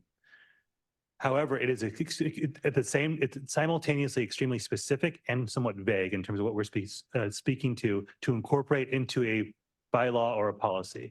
And so rather than put that on the books and figure it out later, I would prefer that, just again, speaking for myself, that we have a little bit more clarity as to what specific training we are talking about. I understand the concept of de-escalation. I understand the concept of nonviolent protests, all of those things. And I will add, I have been removed from this board meeting from that side of the dais because the chair at the time didn't like what I had to say. So I'm very sensitive to that. And I think that our staff deserves to know that they are not going to be under attack when there is anybody here. I, on a daily basis, and the chairwoman has as well, received very harsh criticism for our leadership. I get that. Fine. That is very different to me than pointed attacks of our staff. And there is a place to draw a line there and to say that in our board meetings, staff members are off limits. The performance of the agency, attack that. The quality of the services, that is fine. But to name staff members and to say, to be pointed in your criticism of them as people, that is unacceptable. And that will always be unacceptable so long as I am chairing this meeting. Yeah, what I would add to that, Vice Chair. Mayor Jones, if I can just finish there. So again, I have no problem with the goal that you all are pursuing here. All for it. I'd like us to work on that. That is a good faith offering on my behalf, at least. I didn't hear Mayor Huebner say that she was opposed to it. And I have not seen Chairwoman Vargas say that she's opposed to it. It's wanting to make sure that we do that in the right way and do that in a way that there's, I think, some, in this case, unanimous understanding of what we are actually saying yes to. These bylaws and board policies have been worked on for a long time. again, good faith offering from me, confirming with the chairwoman. Let's move these forward so that they're on the books and then bring back the suggestion that you have so that we can get it done in a way that is not just expedient, but is also effective and sustainable because we all understand what we're talking about. So Vice Chair Elo, Elo Rivera, sorry. I do appreciate your comments. I think that we are paying Mr. Kirk to represent us. I think he can come up with something. It doesn't have to say exactly what exact de-escalation training we're using, but a policy that will set us up for success. And as I said, it needs to be all of us on board. It includes the public, it includes, and Vice Chair, my apologies, but I have been interrupted by you before, and it is offensive to be interrupted when you're speaking. So that is not a de-escalation sort of thing. Yeah. And I just want to try to figure out how to move us forward in a positive manner. And we've got, I think, an excellent opportunity right here today. This isn't a political thing. This is an inclusive thing because I think we all want to feel heard. We all want to have our moment that we need to talk. And, you know, to be honest, 1 minute, I understand the frustration, and I also understand the other side of it is our meetings are going on for very long. If we, I don't know, if we had a policy, well, I'm not even going to get into that. I just feel like if we are leaders, we move forward with a way to have mutual respect with all of us, and we all figure out how to make that happen. But with de-escalation, some sort of de-escalation, and I see, Mr. Kirk, did you write something up or is that something else? Is that a note on something else? My apologies. I'm looking down there. I said, it looks like he has something going on over Too far there. away from you, sorry. don't I have do my have glasses potential on. language, but this really is the procedure for how you undertake this is a matter for the whole of the board that I want to respect. Right. So the chair, can I make a comment on the? Hold on. So we've got a number of folks in the queue. Mr. Kirk, if you want to read out what you got, and then we're going to go to Mayor Kranz, and then we'll go to Councilmember Burkholder. Mr. Kirk. This would likely be placed at 3.9.7 after discussion of orderly conduct of a meeting, and it would read, all members of board and policy advisory committee leadership, because this policy does apply not just to the board, but to policy advisory committees as well, shall undergo de-escalation training during their term in order to best achieve the purposes of this policy, including both the orderly conduct of meetings as well as the public's right of meaningful participation in meetings.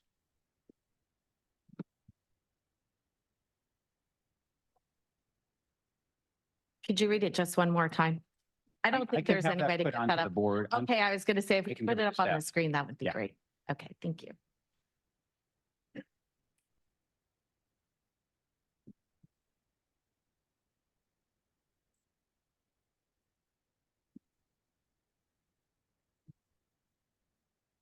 Mr. Kirk, did you want to read the one more time? I do, but I just handed it to staff to put onto the monitor so everyone could see it. And then Mayor Kranz will go to you. Okay, I have it back. All members of board and policy advisory committee leadership shall undergo de-escalation training during their term in order to best achieve the purposes of this policy, including both the orderly conduct of meetings as well as the public's right of meaningful participation in meetings.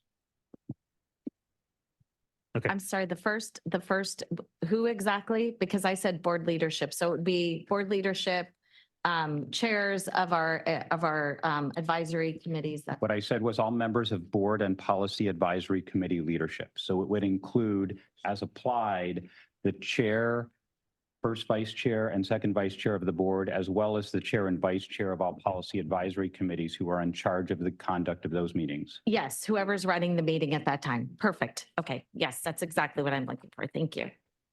In Encinitas, there was a policy put in place that you couldn't applaud, no clapping, and instead you had to use jazz hands. And it turned into quite a joke. So when I became mayor, we changed the policy back to allowing clapping. Because in the end, trying to restrict clapping was more trouble than it was worth. Frankly, I don't really support including the language of all of the sub-chapters, sub-items of 3.9. I think 3.9 speaks for itself. And I think the chair of the meetings has a lot of broad authority there. I don't think it's necessary to spell out all these other things, because essentially what it means is if one person is allowed to behave in any of the ways that are listed here, which I know times have changed. And so these things are happening more frequently. In fact, every meeting. And it's unfortunate, I agree. And I respect the fact that as a male, I don't feel as intimidated as some of my female colleagues. But in the end, our goal should be to get to the point where the public can be heard without it being a circus, and that we can get the people's business done. And I just don't think that spelling out all this conduct that we're going to be seeing regularly, and then because people are allowed to behave that way, it makes a kind of a mockery of our policy. So for me, I would prefer to strike all the subparagraphs of 3.9. It isn't a reason that if it stays, it isn't a reason that I would vote against this, but I think it's counterproductive. What And page are you on? furthermore, perhaps even against the First Amendment, which had been referenced by Mary D. Thank you, Mayor Kranz. All right, we'll go to Councilmember Burkholder. Okay, the topic of the de-escalation will be included in the item today, as so I can talk about other things in here. I just want to make sure I wasn't speaking out of turn. The vice chair mentioned meeting management, and I know we all have very busy lives, and Fridays going to North County at 2 o'clock, 3 o'clock in the afternoon takes quite a while to get up the hill. But I think in meeting management, and I don't know if this is the appropriate time to talk about it, but I think it's worth having a conversation about to add meetings, because we are spending all of our day on Friday and I have no time with my constituents. And that this is, it's very important, but I feel like our agendas are so heavy that we sometimes cut things short. And we sometimes have 2 pages on something that's $18 million that we might want to dig into. So I just don't think it's fair to the taxpayer if we rush through things and don't have thoughtful input from board members and the public about the decisions that we're making. So I don't know where this would go into a meeting, but I thought this would be a time to bring it up. The other thing I wanted to bring up is, and believe me, I don't want another meeting, but I just want us to be more efficient. The other thing I wanted to bring up is that under Article 5 of the bylaws, we had talked about before that the chair, I think, had entered into a contract, and I do not remember what contract it was or anything about that. But I had made the observation that it says that the chair shall sign all official documents, which is fine, when directed to do so by the board and committees respectively. And it was something that we had not, as a board, seen with our own eyes and approved. So I had requested that language be in here, that if that's the practice we're going to have, okay, but let's reflect it into the bylaws. If we don't actually have to approve those documents, as it says in here, then it should be removed. Or if we are going to follow the rules, then we need to follow the rules. So I'm trying to figure out what is the deal there. And I'm under Section 1 of Article 5, Mr. Kerr. Can I ask Amberlynn to, I think that we've taken a look at the possibility of authority of the chair within the bylaws. Certainly. So I believe the section that you're referring to does say that the board may delegate authority to the board chair for action consistent with board approved criteria on categories of items. And so the way in which the board has done that is really through your board policies. And so sprinkled throughout those board policies are quite a few delegations to your chair. And so those range from, as you've already discussed today, selecting the chair and vice chair of the policy advisory committees, doing sub-regional appointments in certain situations, approving contract amendments in certain situations, modifying agendas after the Board of Directors meeting, with the CEO modifying an agenda to the Board of Directors meeting regarding issues that arise after a most recent executive committee, just are among a few that are some of those powers that have already been specified as being delegated to the board chair. I thank you for that. I don't think I would have brought it up if it wasn't something listed into one of those delegated things. I think I would have said, yeah, that's within her purview to do that. And again, I don't recall what it was. It was months ago. I mean, I made a motion in September that we still haven't heard any report from staff. So I get it. Things take time. But this to me, it's just really vague, and I wanted some more clarity. And at the time, I had an offer of a substitution for that. Of course, now I don't have it with me because I don't remember when it was. Did you have any additional comments, Councilmember? All right, let's go to Mayor Wells. I worry that the board has abdicated the responsibility of protecting the Constitution to the chair. And that I think that's a mistake. I think we all have to do that. I just wanted to look it up. So I'm not an attorney. I wanted to look it up while we're sitting here. What's the responsibility that a board has for people that want to speak publicly? And what I got was the U.S.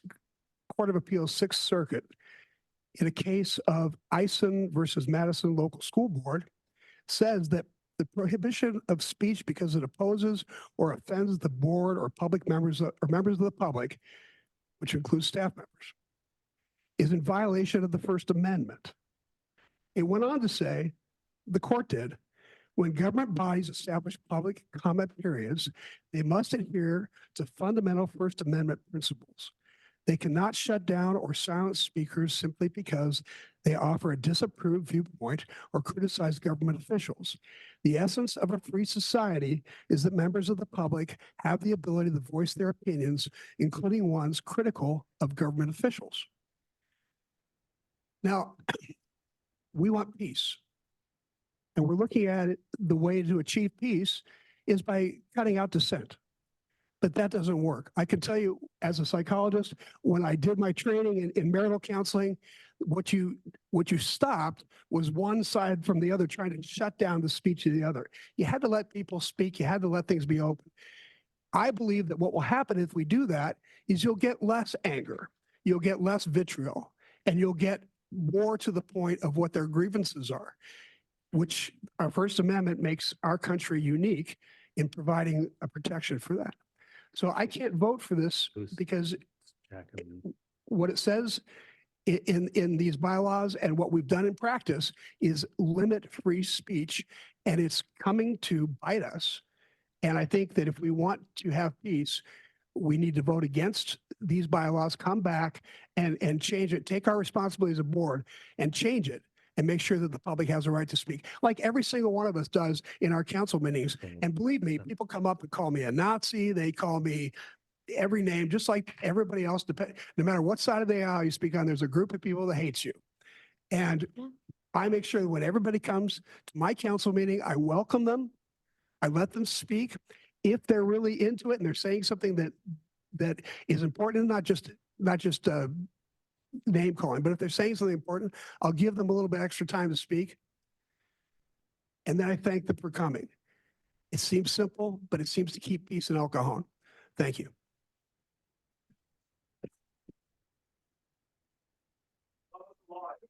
So I have a quick question. So hold on, Mayor Jones. We've got a whole queue of speakers, of board members who'd like to speak to this item. And we're gonna go to Councilmember Shu, and then followed by Councilmember Molina. Thank you, Chair. So I'd like to see this item move forward. There's a number of things on the agenda, on this particular agenda item, but I've heard several of my colleagues want to see changes to it or additions to it from Ms. Kranz and a few others. With regards to the issue of the de-escalation training, I think that's inappropriate for this item at this time. It is really a commentary on our processes here, which I think should be in a closed session. And we have had that done before, in which we schedule a closed session to deal with overall security issues for us. But there's provision that's within the process. And then we could talk about methodologies of how we can have more efficient, effective meetings, as well as dealing with the issue of the de-escalation training for those who we think may need it. But to have that discussion here for this item right now, when we're dealing with policy issues that have been worked out over many months, with language being proposed to us, I think it's inappropriate. That's why I can't support the current motion to add those items onto the item now. I think we can do that more faster with better results and faster results if we simply schedule it for a closed session that's coming up, and then we could officially make some changes from there. I think it'll be much faster than what is being proposed now by Mayor Jones. And because I don't disagree with Mayor Jones in many of these issues, I just think we could do it in a more efficient, faster way if we use a closed session and work something out for immediate action, as opposed to trying to make a policy change in what's being proposed on this item. With that, I don't know how you want to address the other suggested changes by other board members of the shop policy language, whether we leave that portion out and approve the rest of the item, suggested changes like to the audit committee, like for me to get my $2.50 back when I take the trolley. So let's get these little other things taken care of, get it out of the way. We're going to leave out other items if we need more discussion on it, so we can go on to the next item. Thank you, Councilmember Shu. So we have the motion in the second on the floor that we have noted, and we'll see if anyone wants to act on the comments you've just made. Councilmember Molina. Can I make a substitute motion? You may. I'd like to move that we approve all but board policy 4 and come back with a conversation on that particular policy. For the amendment, though, that's the same exact language is included in other policies that are here in front of us, like 2025.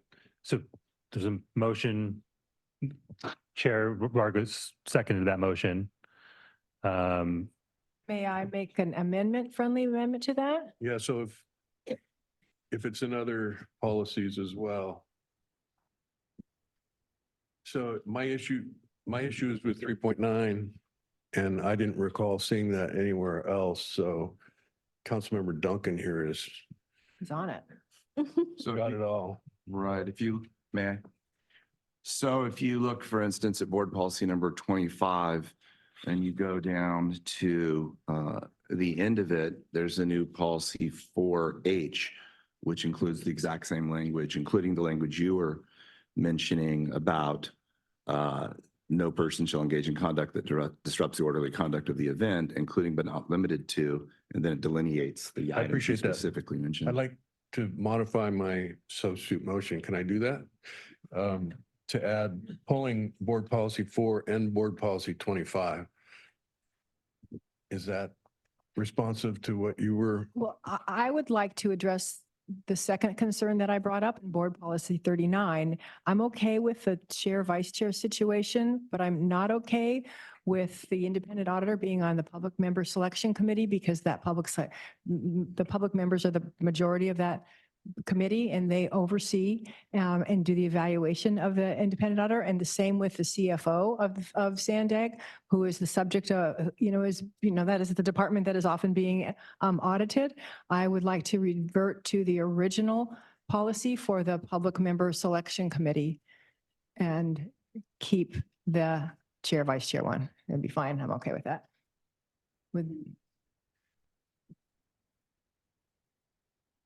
So then my goal is to get on to the next item. And so Gotcha. if we can get everything that we've got consensus on and remove those that we don't and bring those back. So that means we're at 4, pulling item approval 4. of all items except for board policy 4, board policy 25, and board policy 39. 39, just item number, is it 4? Well, let's just pull the select- whole policy and just bring the whole thing Oh, back. that's, but we put that off for a long time. So if we could just, okay, if that's the easiest way to Yep, do it, I'll that's the go with it. easiest thing to do. All right, so we have a motion to move everything, all the recommended actions in front of us, with the exceptions of board policies 4, 25, and 39. We have a second from council, from Chairwoman Vargas. We're going to call the question on that motion. Could you repeat it one more time? Yeah, so if we can pull up the original staff recommendation for this action, for this item.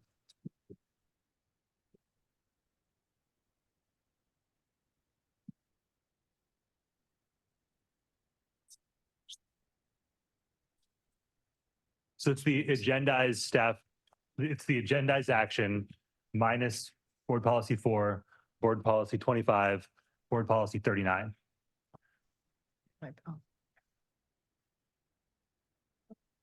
We're waiting for the there we go. All right, so that's the action in front of us with a motion and a second. Please vote.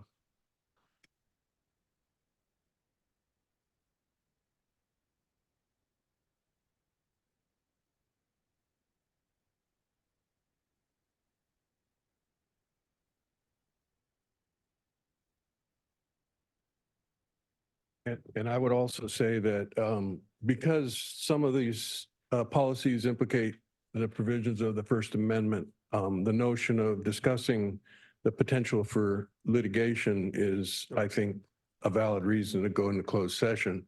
The city of Encinitas was sued under First Amendment claims related to political campaign signs and limitations on those. These are the same sort of policy matters that have the potential to implicate First Amendment issues. All right, thank you, Mayor Kranz. That motion does pass. So we will move forward to our next item, item 12.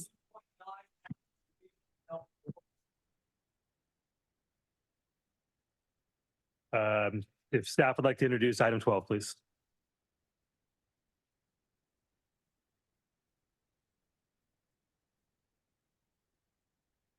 Item 12 is proposed budget amendment for the Bataguitos Lagoon Double Track project. This is a project that's a key element for the low sand corridor. This is an old bridge that needs to be replaced.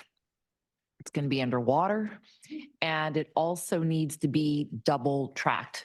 There's several reasons why the cost has gone up that are outlined in the staff report. It has to do with new permitting requirements. It has to do with inflation has skyrocketed since the project was initially envisioned. There are requirements from the permitting agencies, the environmental permitting agencies that require us to not do construction during the nesting period for the leaf sterns. And that adds time that needs to be added to the project timeline. When you add time, then that also increased costs. So just in the interest of time, what we're going to do is provide you a broader overview of the projects in the North Coast Corridor, give you an update on the low sand project. I'm thinking just because of the time constraints, to focus in on the budget amendment. If you have any specific questions about that budget amendment, let us know. The other piece that we are now doing with budget amendments that we bring forward is let you know how that funding could otherwise be spent. So this gets to a point I think that Supervisor Anderson was bringing up. What are we drawing from to get these funds, and what could that otherwise be spent on? So we came up with a funding strategy that actually includes swapping funding out. It's a complicated swap to get there, but that we can go into detail if you want to hear about that. And then it also looks at future Transnet revenues from our major corridor program. The budget amendment that we brought forward to you actually fully funds your capital projects to date. So with that Unless you have any specific questions, I'll just turn it back to the chair for discussion with the board. And if you want to hear the staff presentation, by all means, we can do that. Do any board members request the full staff presentation? All right, hearing none, we'll go ahead and accept public comment on this item and then move to board discussion. Our first public commenter for item 12, Truth, please come to the podium. Be followed by LNC and allegedly Audra.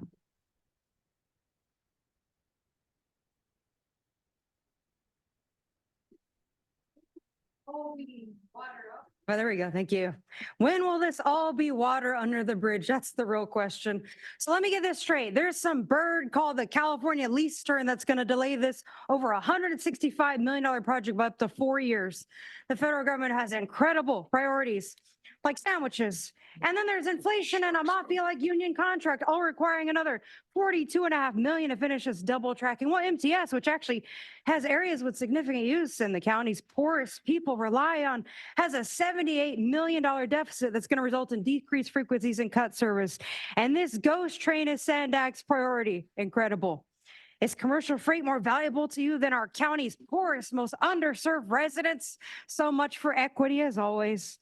But what if that $103 million ask from the California Transportation Commission in June was more like a 50-50 split for LoSAN and MTS? But what happens if the state denies a grant?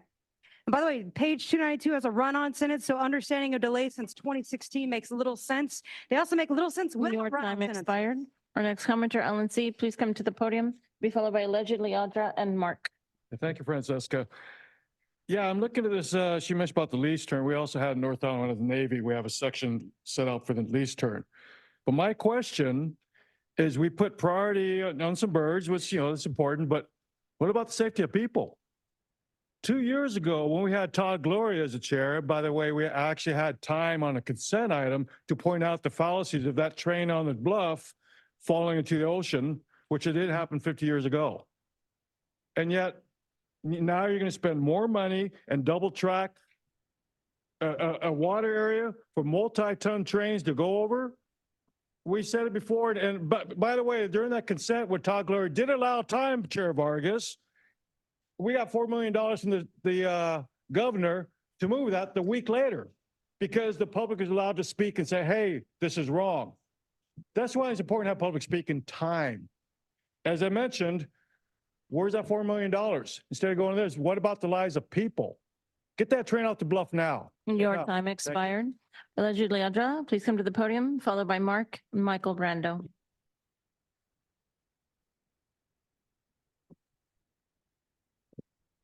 Yeah, everything that you guys do is pretty corrupt. Guess you guys don't like hearing that from the people, but this is a reflection of the environment that's been created here. And it's sad because, you extend doing all these projects a lot of time, and then it just costs the people more money. You don't really care about the money that the people work very hard for. People are struggling right now just to make ends meet. And it's like, instead of trying to help people, all we're doing is costing them more money to pretend to save the planet and do all of these projects that they don't even necessarily want. Maybe some do, maybe some don't. But it's sad because you don't really care what the public has to say. You don't really want to hear from them. If you did, you wouldn't arbitrarily try and shut them up and obfuscate your oath. But that's what happens. And it's sad to see because we just throw money at stuff. Like, you just frivolously spend it and it gets wasted and people are suffering, and we could be helping them more than we are. I mean, we don't even care. Like, what we do help is the illegal invasion. That just keeps getting more money thrown at it. All our people suffering. So Your time expired. Mark, please come to the podium, followed by Michael Brando and Gambler. Mark, so it's not that the way they propose this, things sound like a good idea, like building the track. In reality, you guys don't even talk about stopping inflation by stopping the Federal Reserve, which is causing it. And that's no. Now, you don't have authority to stop that, but it's your duty to call it out. it says right here, in the last year, the construction costs have increased by 27% due to inflation.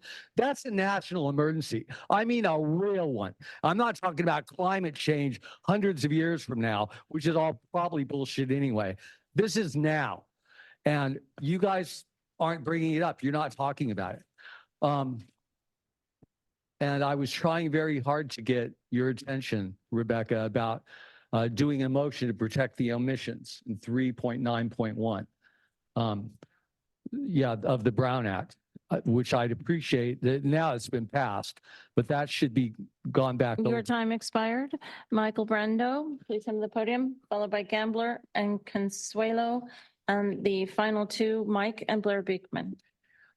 I'm talking about an omission, beautiful color displays on here. Again, mirroring Mark about the cost of the increases, the inflation. The omission is what's never discussed here, both Republicans and Democrats, is the cause of inflation. What's going on with the Federal Reserve System that's directly related to this. I know you can't do anything directly about that, but you're involved and the facilitation of this, and they're constantly turning around and saying, well, we can't do this, and this is just a physically hard time. And where's the clock on here? It's not on there. It's a physically difficult time, but it's actually being facilitated by what goes on here. What goes on here. So since I have some time left, I want to recommend one more book because I love to read, obviously. There's a great book called The Roots of the Federal Reserve. The Roots of the Federal Reserve. It gets a little bit metaphysical, but that's not a bad thing because it talks about things in a comprehensivist type of way, not in a specialist kind of way, but in a big picture kind of way. And that's what's missing here and at the other meetings too, is there's not a big picture point of view. And the good news is that, you know, while Miss Elisa, Act of God, Hebner, and Sean are ignoring me and talking, disrespecting people speaking, is that we're at a new era where all of this is going to change. And the more you try to control other people's lives, the more it's going to self-implode on its own. Do the good thing, do the right thing. Thanks. Gambler, please come to the podium, followed by Consuelo, Mike, and the final commenter, Blair Beekman.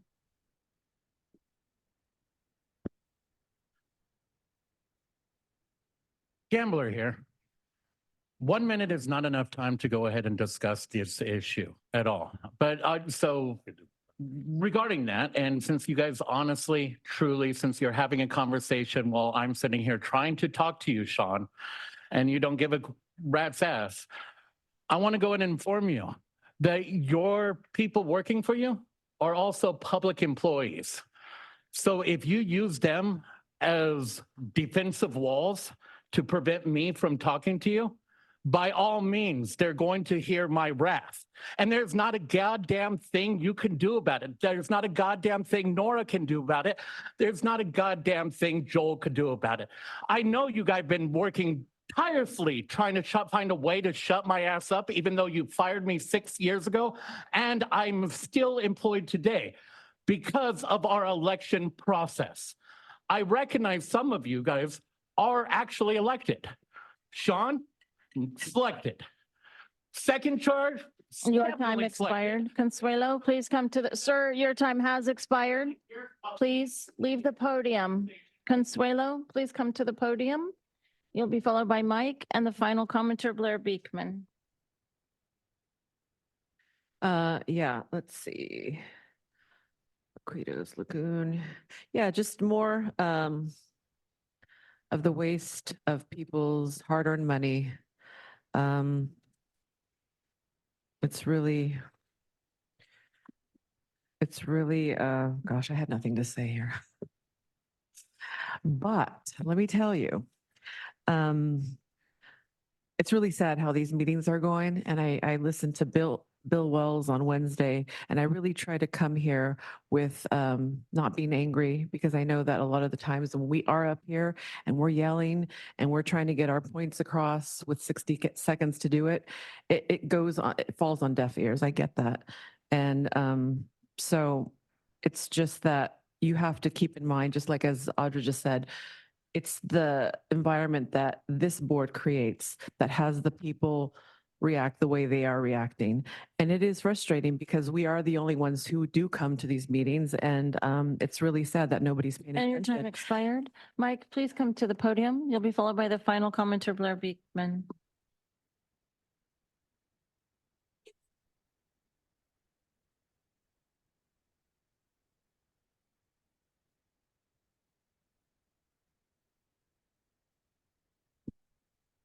Okay, so here we are talking about double tracking some more railway system for San Diego. I recall a few years back when we did this double track system through Encinitas. It took a time of about 3 weeks. It completely, well, not completely, but it really devastated the bottom lines of a lot of our businesses, everything from the 7-Eleven to VG Donut to the surf shop, Seaside Market.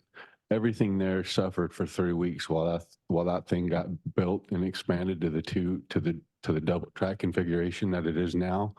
On February 10th, on one of those tracks, there was a death or a suicide, if you will, that happened. And I'm just trying to understand: are we like bringing more tracks in to kill more people? And the company that comes out that cleans up all that stuff, they fucking miss an awful lot of. Your time expired. Our final commenter, Blair Beekman, please go ahead. Hi, Blair Beekman. Please go ahead. Sorry about that. Yeah, hi, Blair Beekman. Good luck on how all of us can be working towards the future of public comment to be a place where people can be angry, voice their opinion, yet not without the vitriol. That's a brute process I hope we all want to work on. People are familiar to us, all the public commenters. I hope we can work something out. With that said, so this item, double tracking, to me is new. I'm not very familiar with it. I'm a bit uncomfortable with it, but I understand its necessity. I think it does describe how much the current commuter train system is working between San Diego and North County. That can't be denied at this point. But working, through lagoon areas, I mean, that area is a sacred area that has to be more and more respected in our future. Yet we got to be considering the future of cargo train use and how to develop that. Is more inland bound trains a way to work? I mean, we all love the coastline train. It was a great thing. But can we think of a more inland thing? Thanks. And that concludes the public comments on item 12. Thank you. Before we begin the board discussion of this item, I did want to make an announcement that we will be canceling Borders Committee. It was to start at 1 o'clock. With that out of the way, we will now move to our board discussion of this item, beginning with Mayor Kranz. Thank you. Couple of questions. One,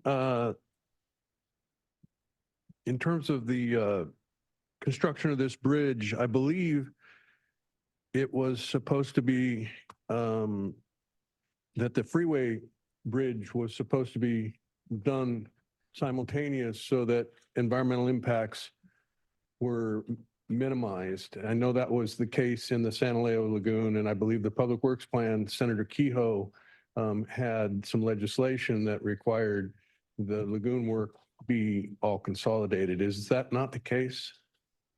No, that's correct. The Kehoe bill requires that. The freeway bridge had been deferred just due to the cost, but also. Microphone a little bit, please. Thank you, sir. The freeway bridge had been deferred originally based on cost, but now when you look at the RTP, actually that replacement's not needed because the additional lane on I-5 has been taken out of the RTP. So not building it probably 4 or 5 years ago was a good thing. And so the rail bridge is the controlling item in that lagoon. Okay, so there was never a plan to, like at the San Leo Lagoon, expand the span of the bridge at the freeway in order to allow better tidal flushing of the lagoon east of the freeway? Not on the freeway bridge per se. We do have a pedestrian bridge that's planned there, and we can still pursue that separately and compete for grant funds to build that. And is the trestle bridge being replaced with a span that's wider than the existing span? Yes, it's about 30 feet longer than the existing span, and the new trestle has less piles and longer precast spans, so tidal flow will be improved by the new bridge. Okay, thank you. And I know that operation of rail is controversial for some reason in our county, but it isn't going away, and replacing these trestle bridges is really important. They've outlived their useful life by quite a bit. And the efficiencies that are added by having double tracking through this stretch are important as well. This is obvious. I think most people know this is the Bataquitos Lagoon is the northern border of Encinitas. At some point, there may be double track through Lucadia. I know that this double tracking project was shortened in order to avoid the challenges that there will be with double tracking through Lucadia, northern Encinitas. But at some point, those issues need to be addressed. The woefully inadequate La Costa Avenue Bridge over the railroad track also needs to be replaced, and I believe that was in the Public Works plan as well. It also got deferred to 2035 is my understanding, but these are all important things. So as painful as it is to have to come up with this additional money, I'm going to move approval of this item. Thank you very much, Mayor Kranz. Councilmember Burkholder? I will second that. Thank you. I have mentioned this before. I can't support the use of our limited local Transnet major corridor funds on a LoSAN project prior to the question of viability of the current alignment. And when that's answered, I saw an attachment to the Carlsbad grade separation, which is essential to making the LoSAN current alignment functional, is not even mentioned. So I just think the Transnet funds could be used to further the design of the Carlsbad Village trenching project or other high priority projects with a high benefit to cost ratio. So those are my thoughts on 12. And I appreciate the mayor's contribution to the conversation as well. Thank you. Deputy Mayor Edson. Thank you, Vice Chair. I'd like to thank Mayor Kranz for his comments. And as Colleen mentioned, the Bataquitos Lagoon double track project will provide crucial rail improvements to the LoSAN corridor. It replaces an approximately 80-year-old bridge over the Bataquitos Lagoon that's susceptible to wash out. The new concrete bridge constructed as part of this project will make the bridge resilient against high flow storms, and the addition of 0.6 miles of double track will expand the capacity of the corridor. Expanded capacity will allow both NCTD and Amtrak to increase frequency of service and will also support efficient goods movement. The LoSAN corridor provides a crucial rail connection from San Diego for commuters, leisure riders, choice riders, which, you know, our youth, our seniors, the military, and freight. The movement of goods by freight north from our port has important regional benefits. It reduces congestion on our freeways, which reduces greenhouse gases. The port also provides jobs, and those jobs would go away if there was no regional link. The completion of this project is vital to improve NCTD's operations and to increase the resiliency of this essential rail corridor. So thanks for listening. Thank you very much. Councilmember Shu. Thank you. Just some clarification questions. The motion on the floor is to approve the action that's before us. One quick question. What's the total cost of the project with this $42 million increase? Up to $165 million. Say, One more time. $165 million. 165. Thank you. I just want to restate the importance of the LoSAN corridor, and perhaps Alan, you can chime in since you've been involved with this whole North Coast corridor for many years.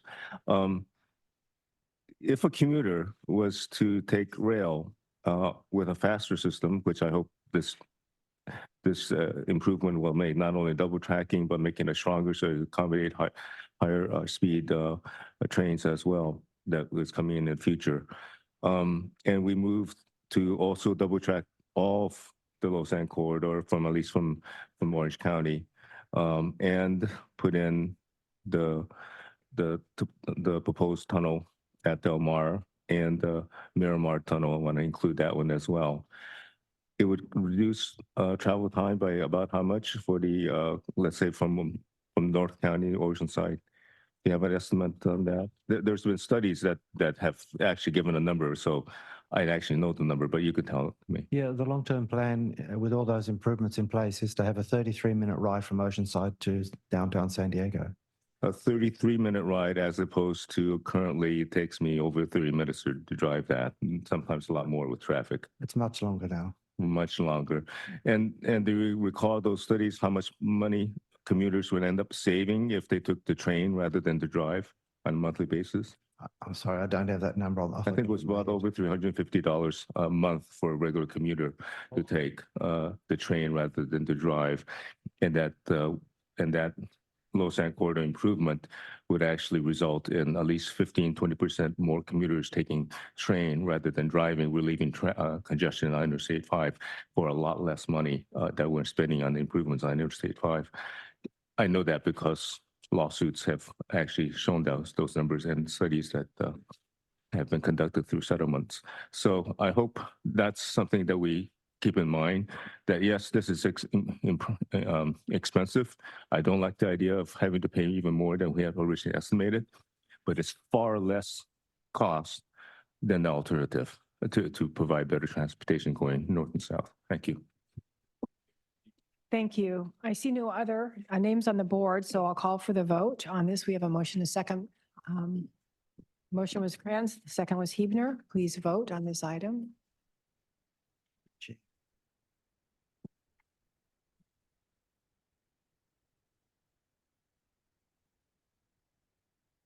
Joel, you vote.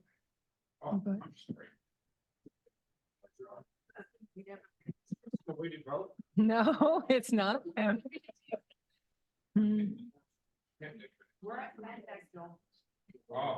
yeah, the real one. Yeah. Take a picture. Hey.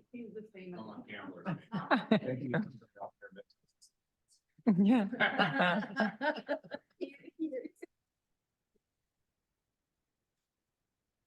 It's not working, Sean?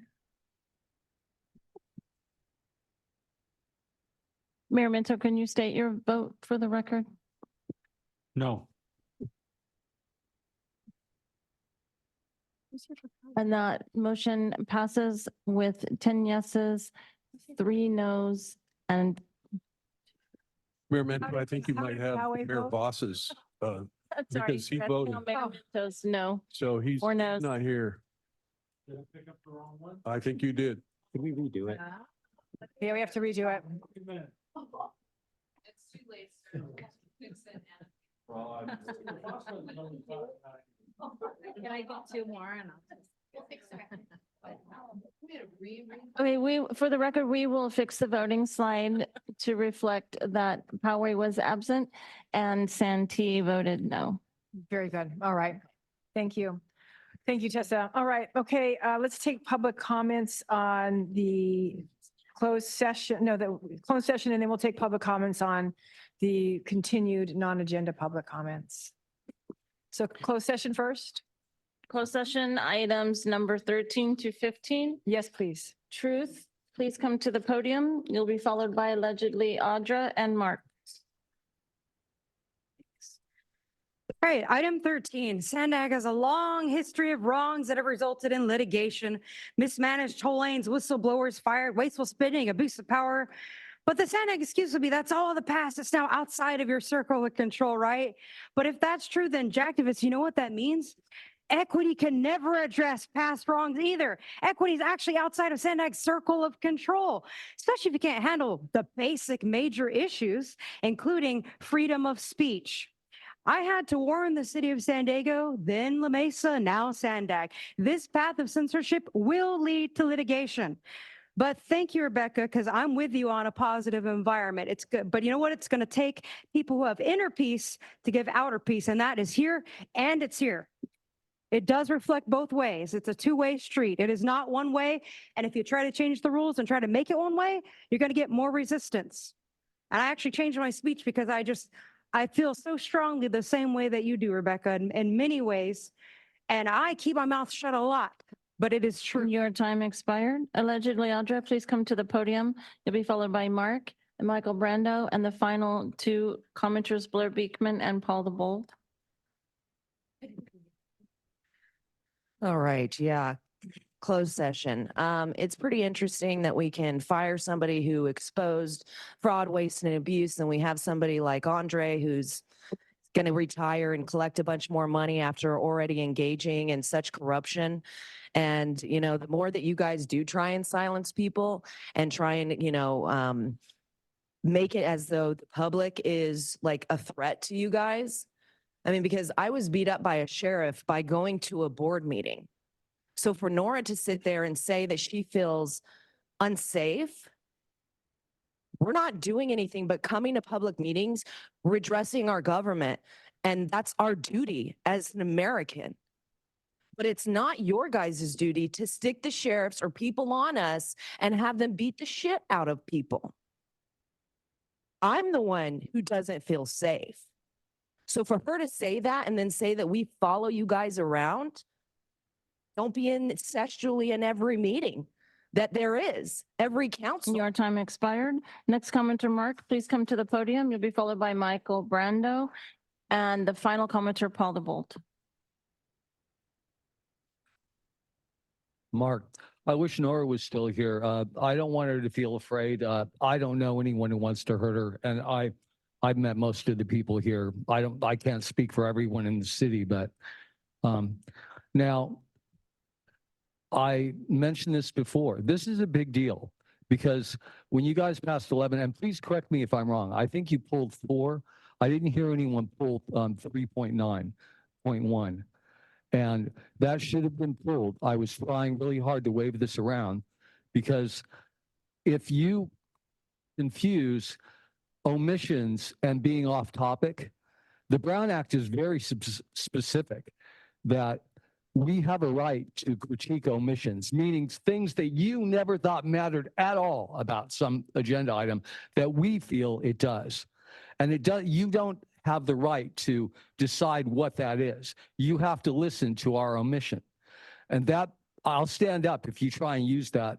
That's a violation of the Brown Act, and I really wish you would make it. Your time expired. Michael Brando, please come to the podium, followed by the final speaker, Paul the Bold.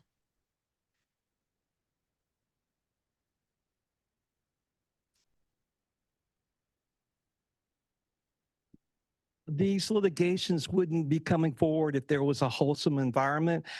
There's a fellow named Jonathan Raymond who actually lives in Encinitas, wrote a book called Good Authority. Good Authority, how to become the leader your team is waiting for. I talked about this at the County Board of Supervisors about a person needs to know and claim their own self-authority first, and then you can work successfully with others. I highly recommend this book. I want to dovetail on what Truth said. I agree what she said about inner and outer. When we change the inner, the outer is changed. That means out there with you, out there with, you know, stakeholders. I disagree with Rebecca, though, and Nora when people talk about my feelings. I think it was more Nora saying, I feel unsafe or whatever. If we're going to live in a constitutional republic, we're going to stick to the First Amendment. It doesn't matter how someone feels. Like, people can make up all kinds of reasons why they feel unsafe. Express yourself and do it right, but. And your time expired. Our final commenter on the closed session items, Paul the Bold, please go ahead. Hi, Paul Bold. There are, I mean, all of the matters in closed session are, you know, significant exposure to potential litigation. I think that is part of you need to consider risk. Things like shutting off speakers, making them angry, things like routing the train tracks where there's danger already and you may be aggravating the danger or shutting off areas from public, perhaps. I hear you're barring people from beach for 5 years, which naturally pisses them off. So consider the risk. Your time expired. That concludes the public comments on the closed session items. Vice Chair, did you want me to go straight in? No, let me just told the board here, we have about a 45 minutes in closed session. I'm worried about losing quorum. Can all of you stay till 2:00 for closed session? No? Okay, then, okay, so 1, 2, 3, 4, 5, lose 6, 7, 8, 9, 10. Okay, all right, and 10, okay, we're good. Then that's fine. All right, thank you. So then we will now go to the continued non-agenda public comments. Thank you, Jessica. Thank you. There were 10 continued non-agenda public commenters. If you are still in the room or online, raise your hand. If you're in the room, Rita Clement, please come to the podium. 10.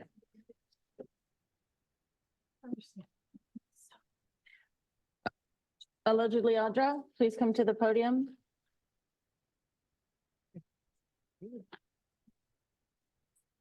Mike, please come to the podium. Mark, please come to the podium. Okay, let me interrupt really quickly I want to say just something to the public.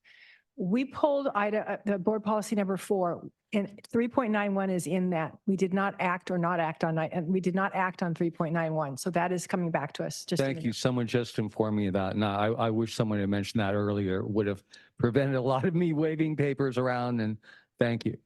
So, and I think I already said what I think of that. Of course, if someone was completely off topic, that's one thing, but there are a lot of things that people might think relate. So what can I say? I suggest all of you see the Rosa Corey video. It's not very long. You can start at 3 minutes, 30 seconds and watch it. If you even see 15 or 20 minutes of it, it'll be a big eye opener. Rosa Corey, Koire, part 1. And this is Agenda 21, and you guys are being made to implement it. And the state and federal government is like, making it profitable for a government to do it and making it so you don't get money if you don't do it. That is it's against everything sovereign. Our Constitution didn't even have the federal government getting taxes in the beginning. And this is why we shouldn't be dependent on them Your time to do what they expired. want. Gambler, please, if you're in the room, please come to the podium.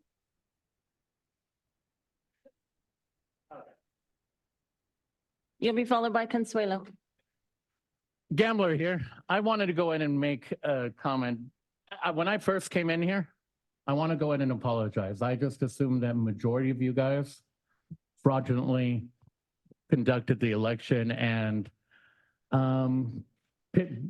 checked out registration forms, filled them out for other people so that you guys could get their ballots delivered to your location.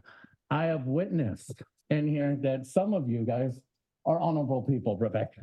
God, I love you for what you said. I think that's your name. That was the most amazing thing ever. And I want to go in and apologize if I went ahead and assumed each and every single one of you are corrupt. I've now seen that some of you guys are actually trying to fight for us, and I very much appreciate that. Now, for the ones that didn't, I want to keep in mind that I can and I will be tracking the registration forms that have been checked out in the past several elections. As soon as they finally let me go ahead and verify this information. And your time expired. Consuelo, please come to the podium. And I believe Mike has returned. If you still want to speak, I will call you next. Consuelo, please go ahead. Consuelo, this was, I wanted to address Nora, but she's gone as usual. She talked about being fearful and fear. I never lie because I don't fear anyone. You only lie when you're afraid. That's from John Gotti. So maybe she should stop lying and get her voice back. Something else I wanted to read. This was a quote from Nikola Tesla. And it says, a new world must be born, a world that would justify the sacrifices offered by humanity. This new world must be a world in which there shall be no exploitation of the weak by the strong, of the good by the evil, where there will be no humiliation of the poor by the violence of the rich, where the products of intellect, science, and art will serve society for the betterment and beautification of life and not individuals for achieving wealth. That's really great, right? Let's see, Rockefeller. Oh, never mind. Yeah, so basically it's just, you know, I also wanted to let you guys know. Your time expired.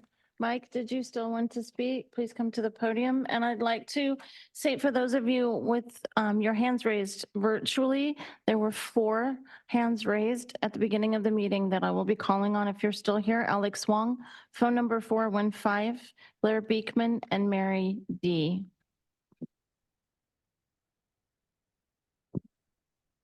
Good afternoon again.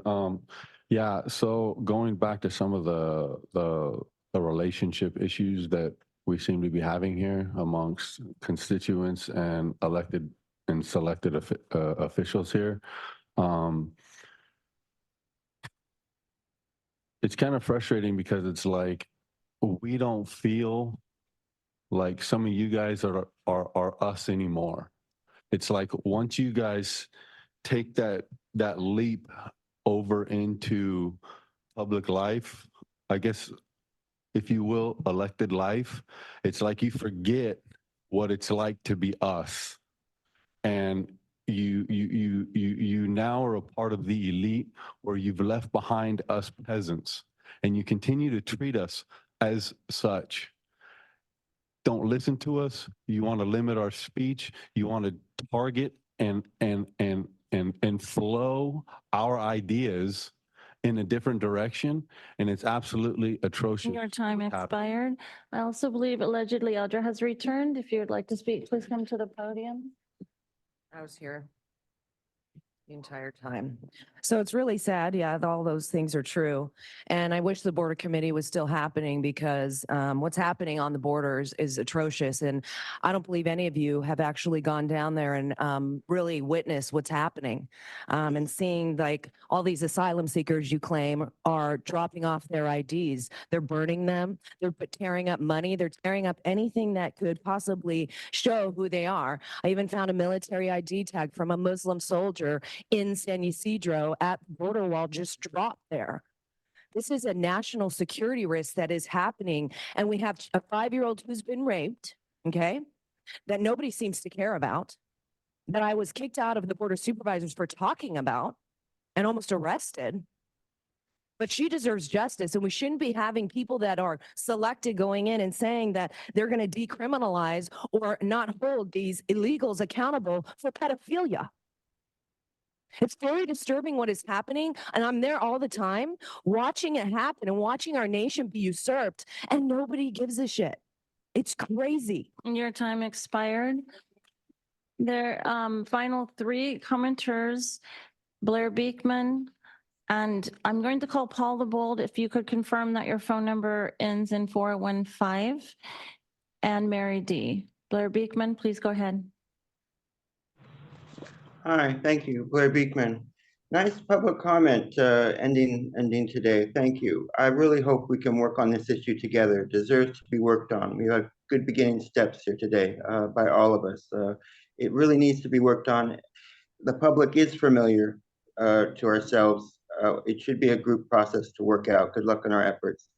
To also offer, I felt Vice Chair Ilu, even though he was trying to maintain order for the meeting, and what I needed to say overall, SANDAG staff has a really important responsibility to be accountable at this time.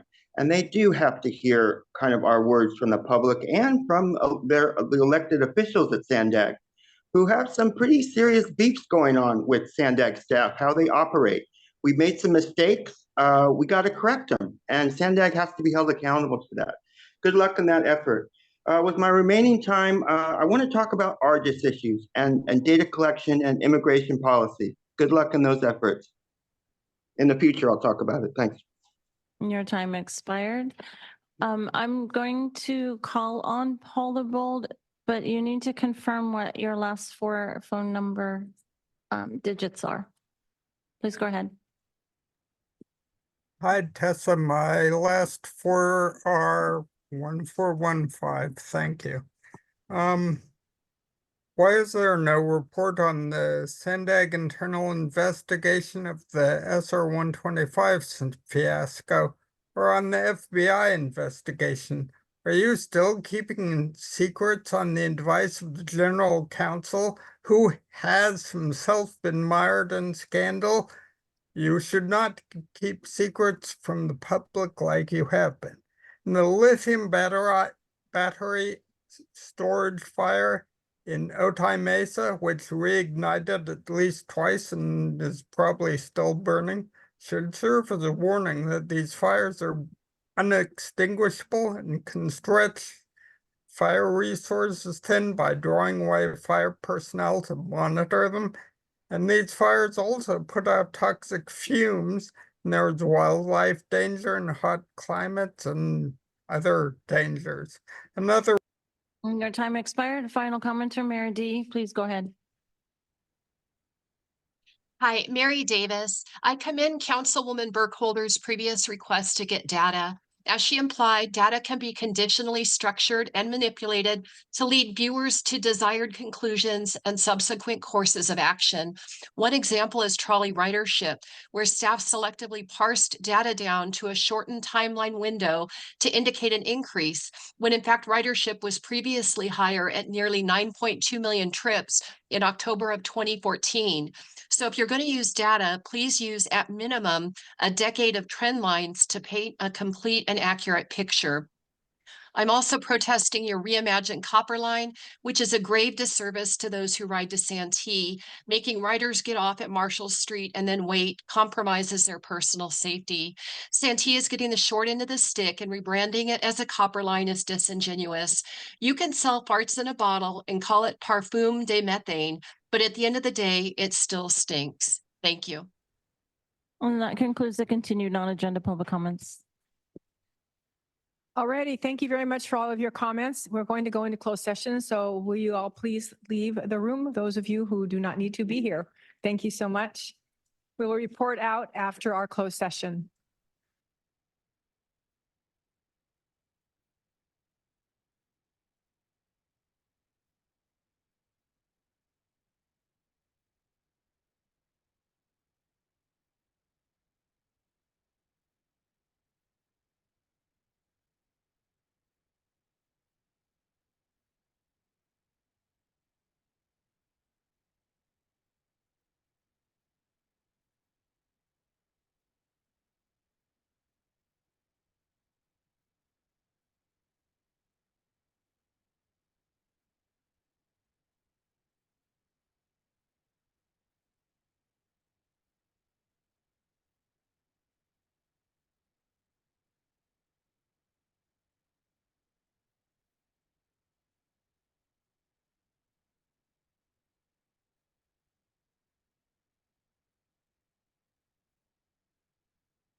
Let us know what you like.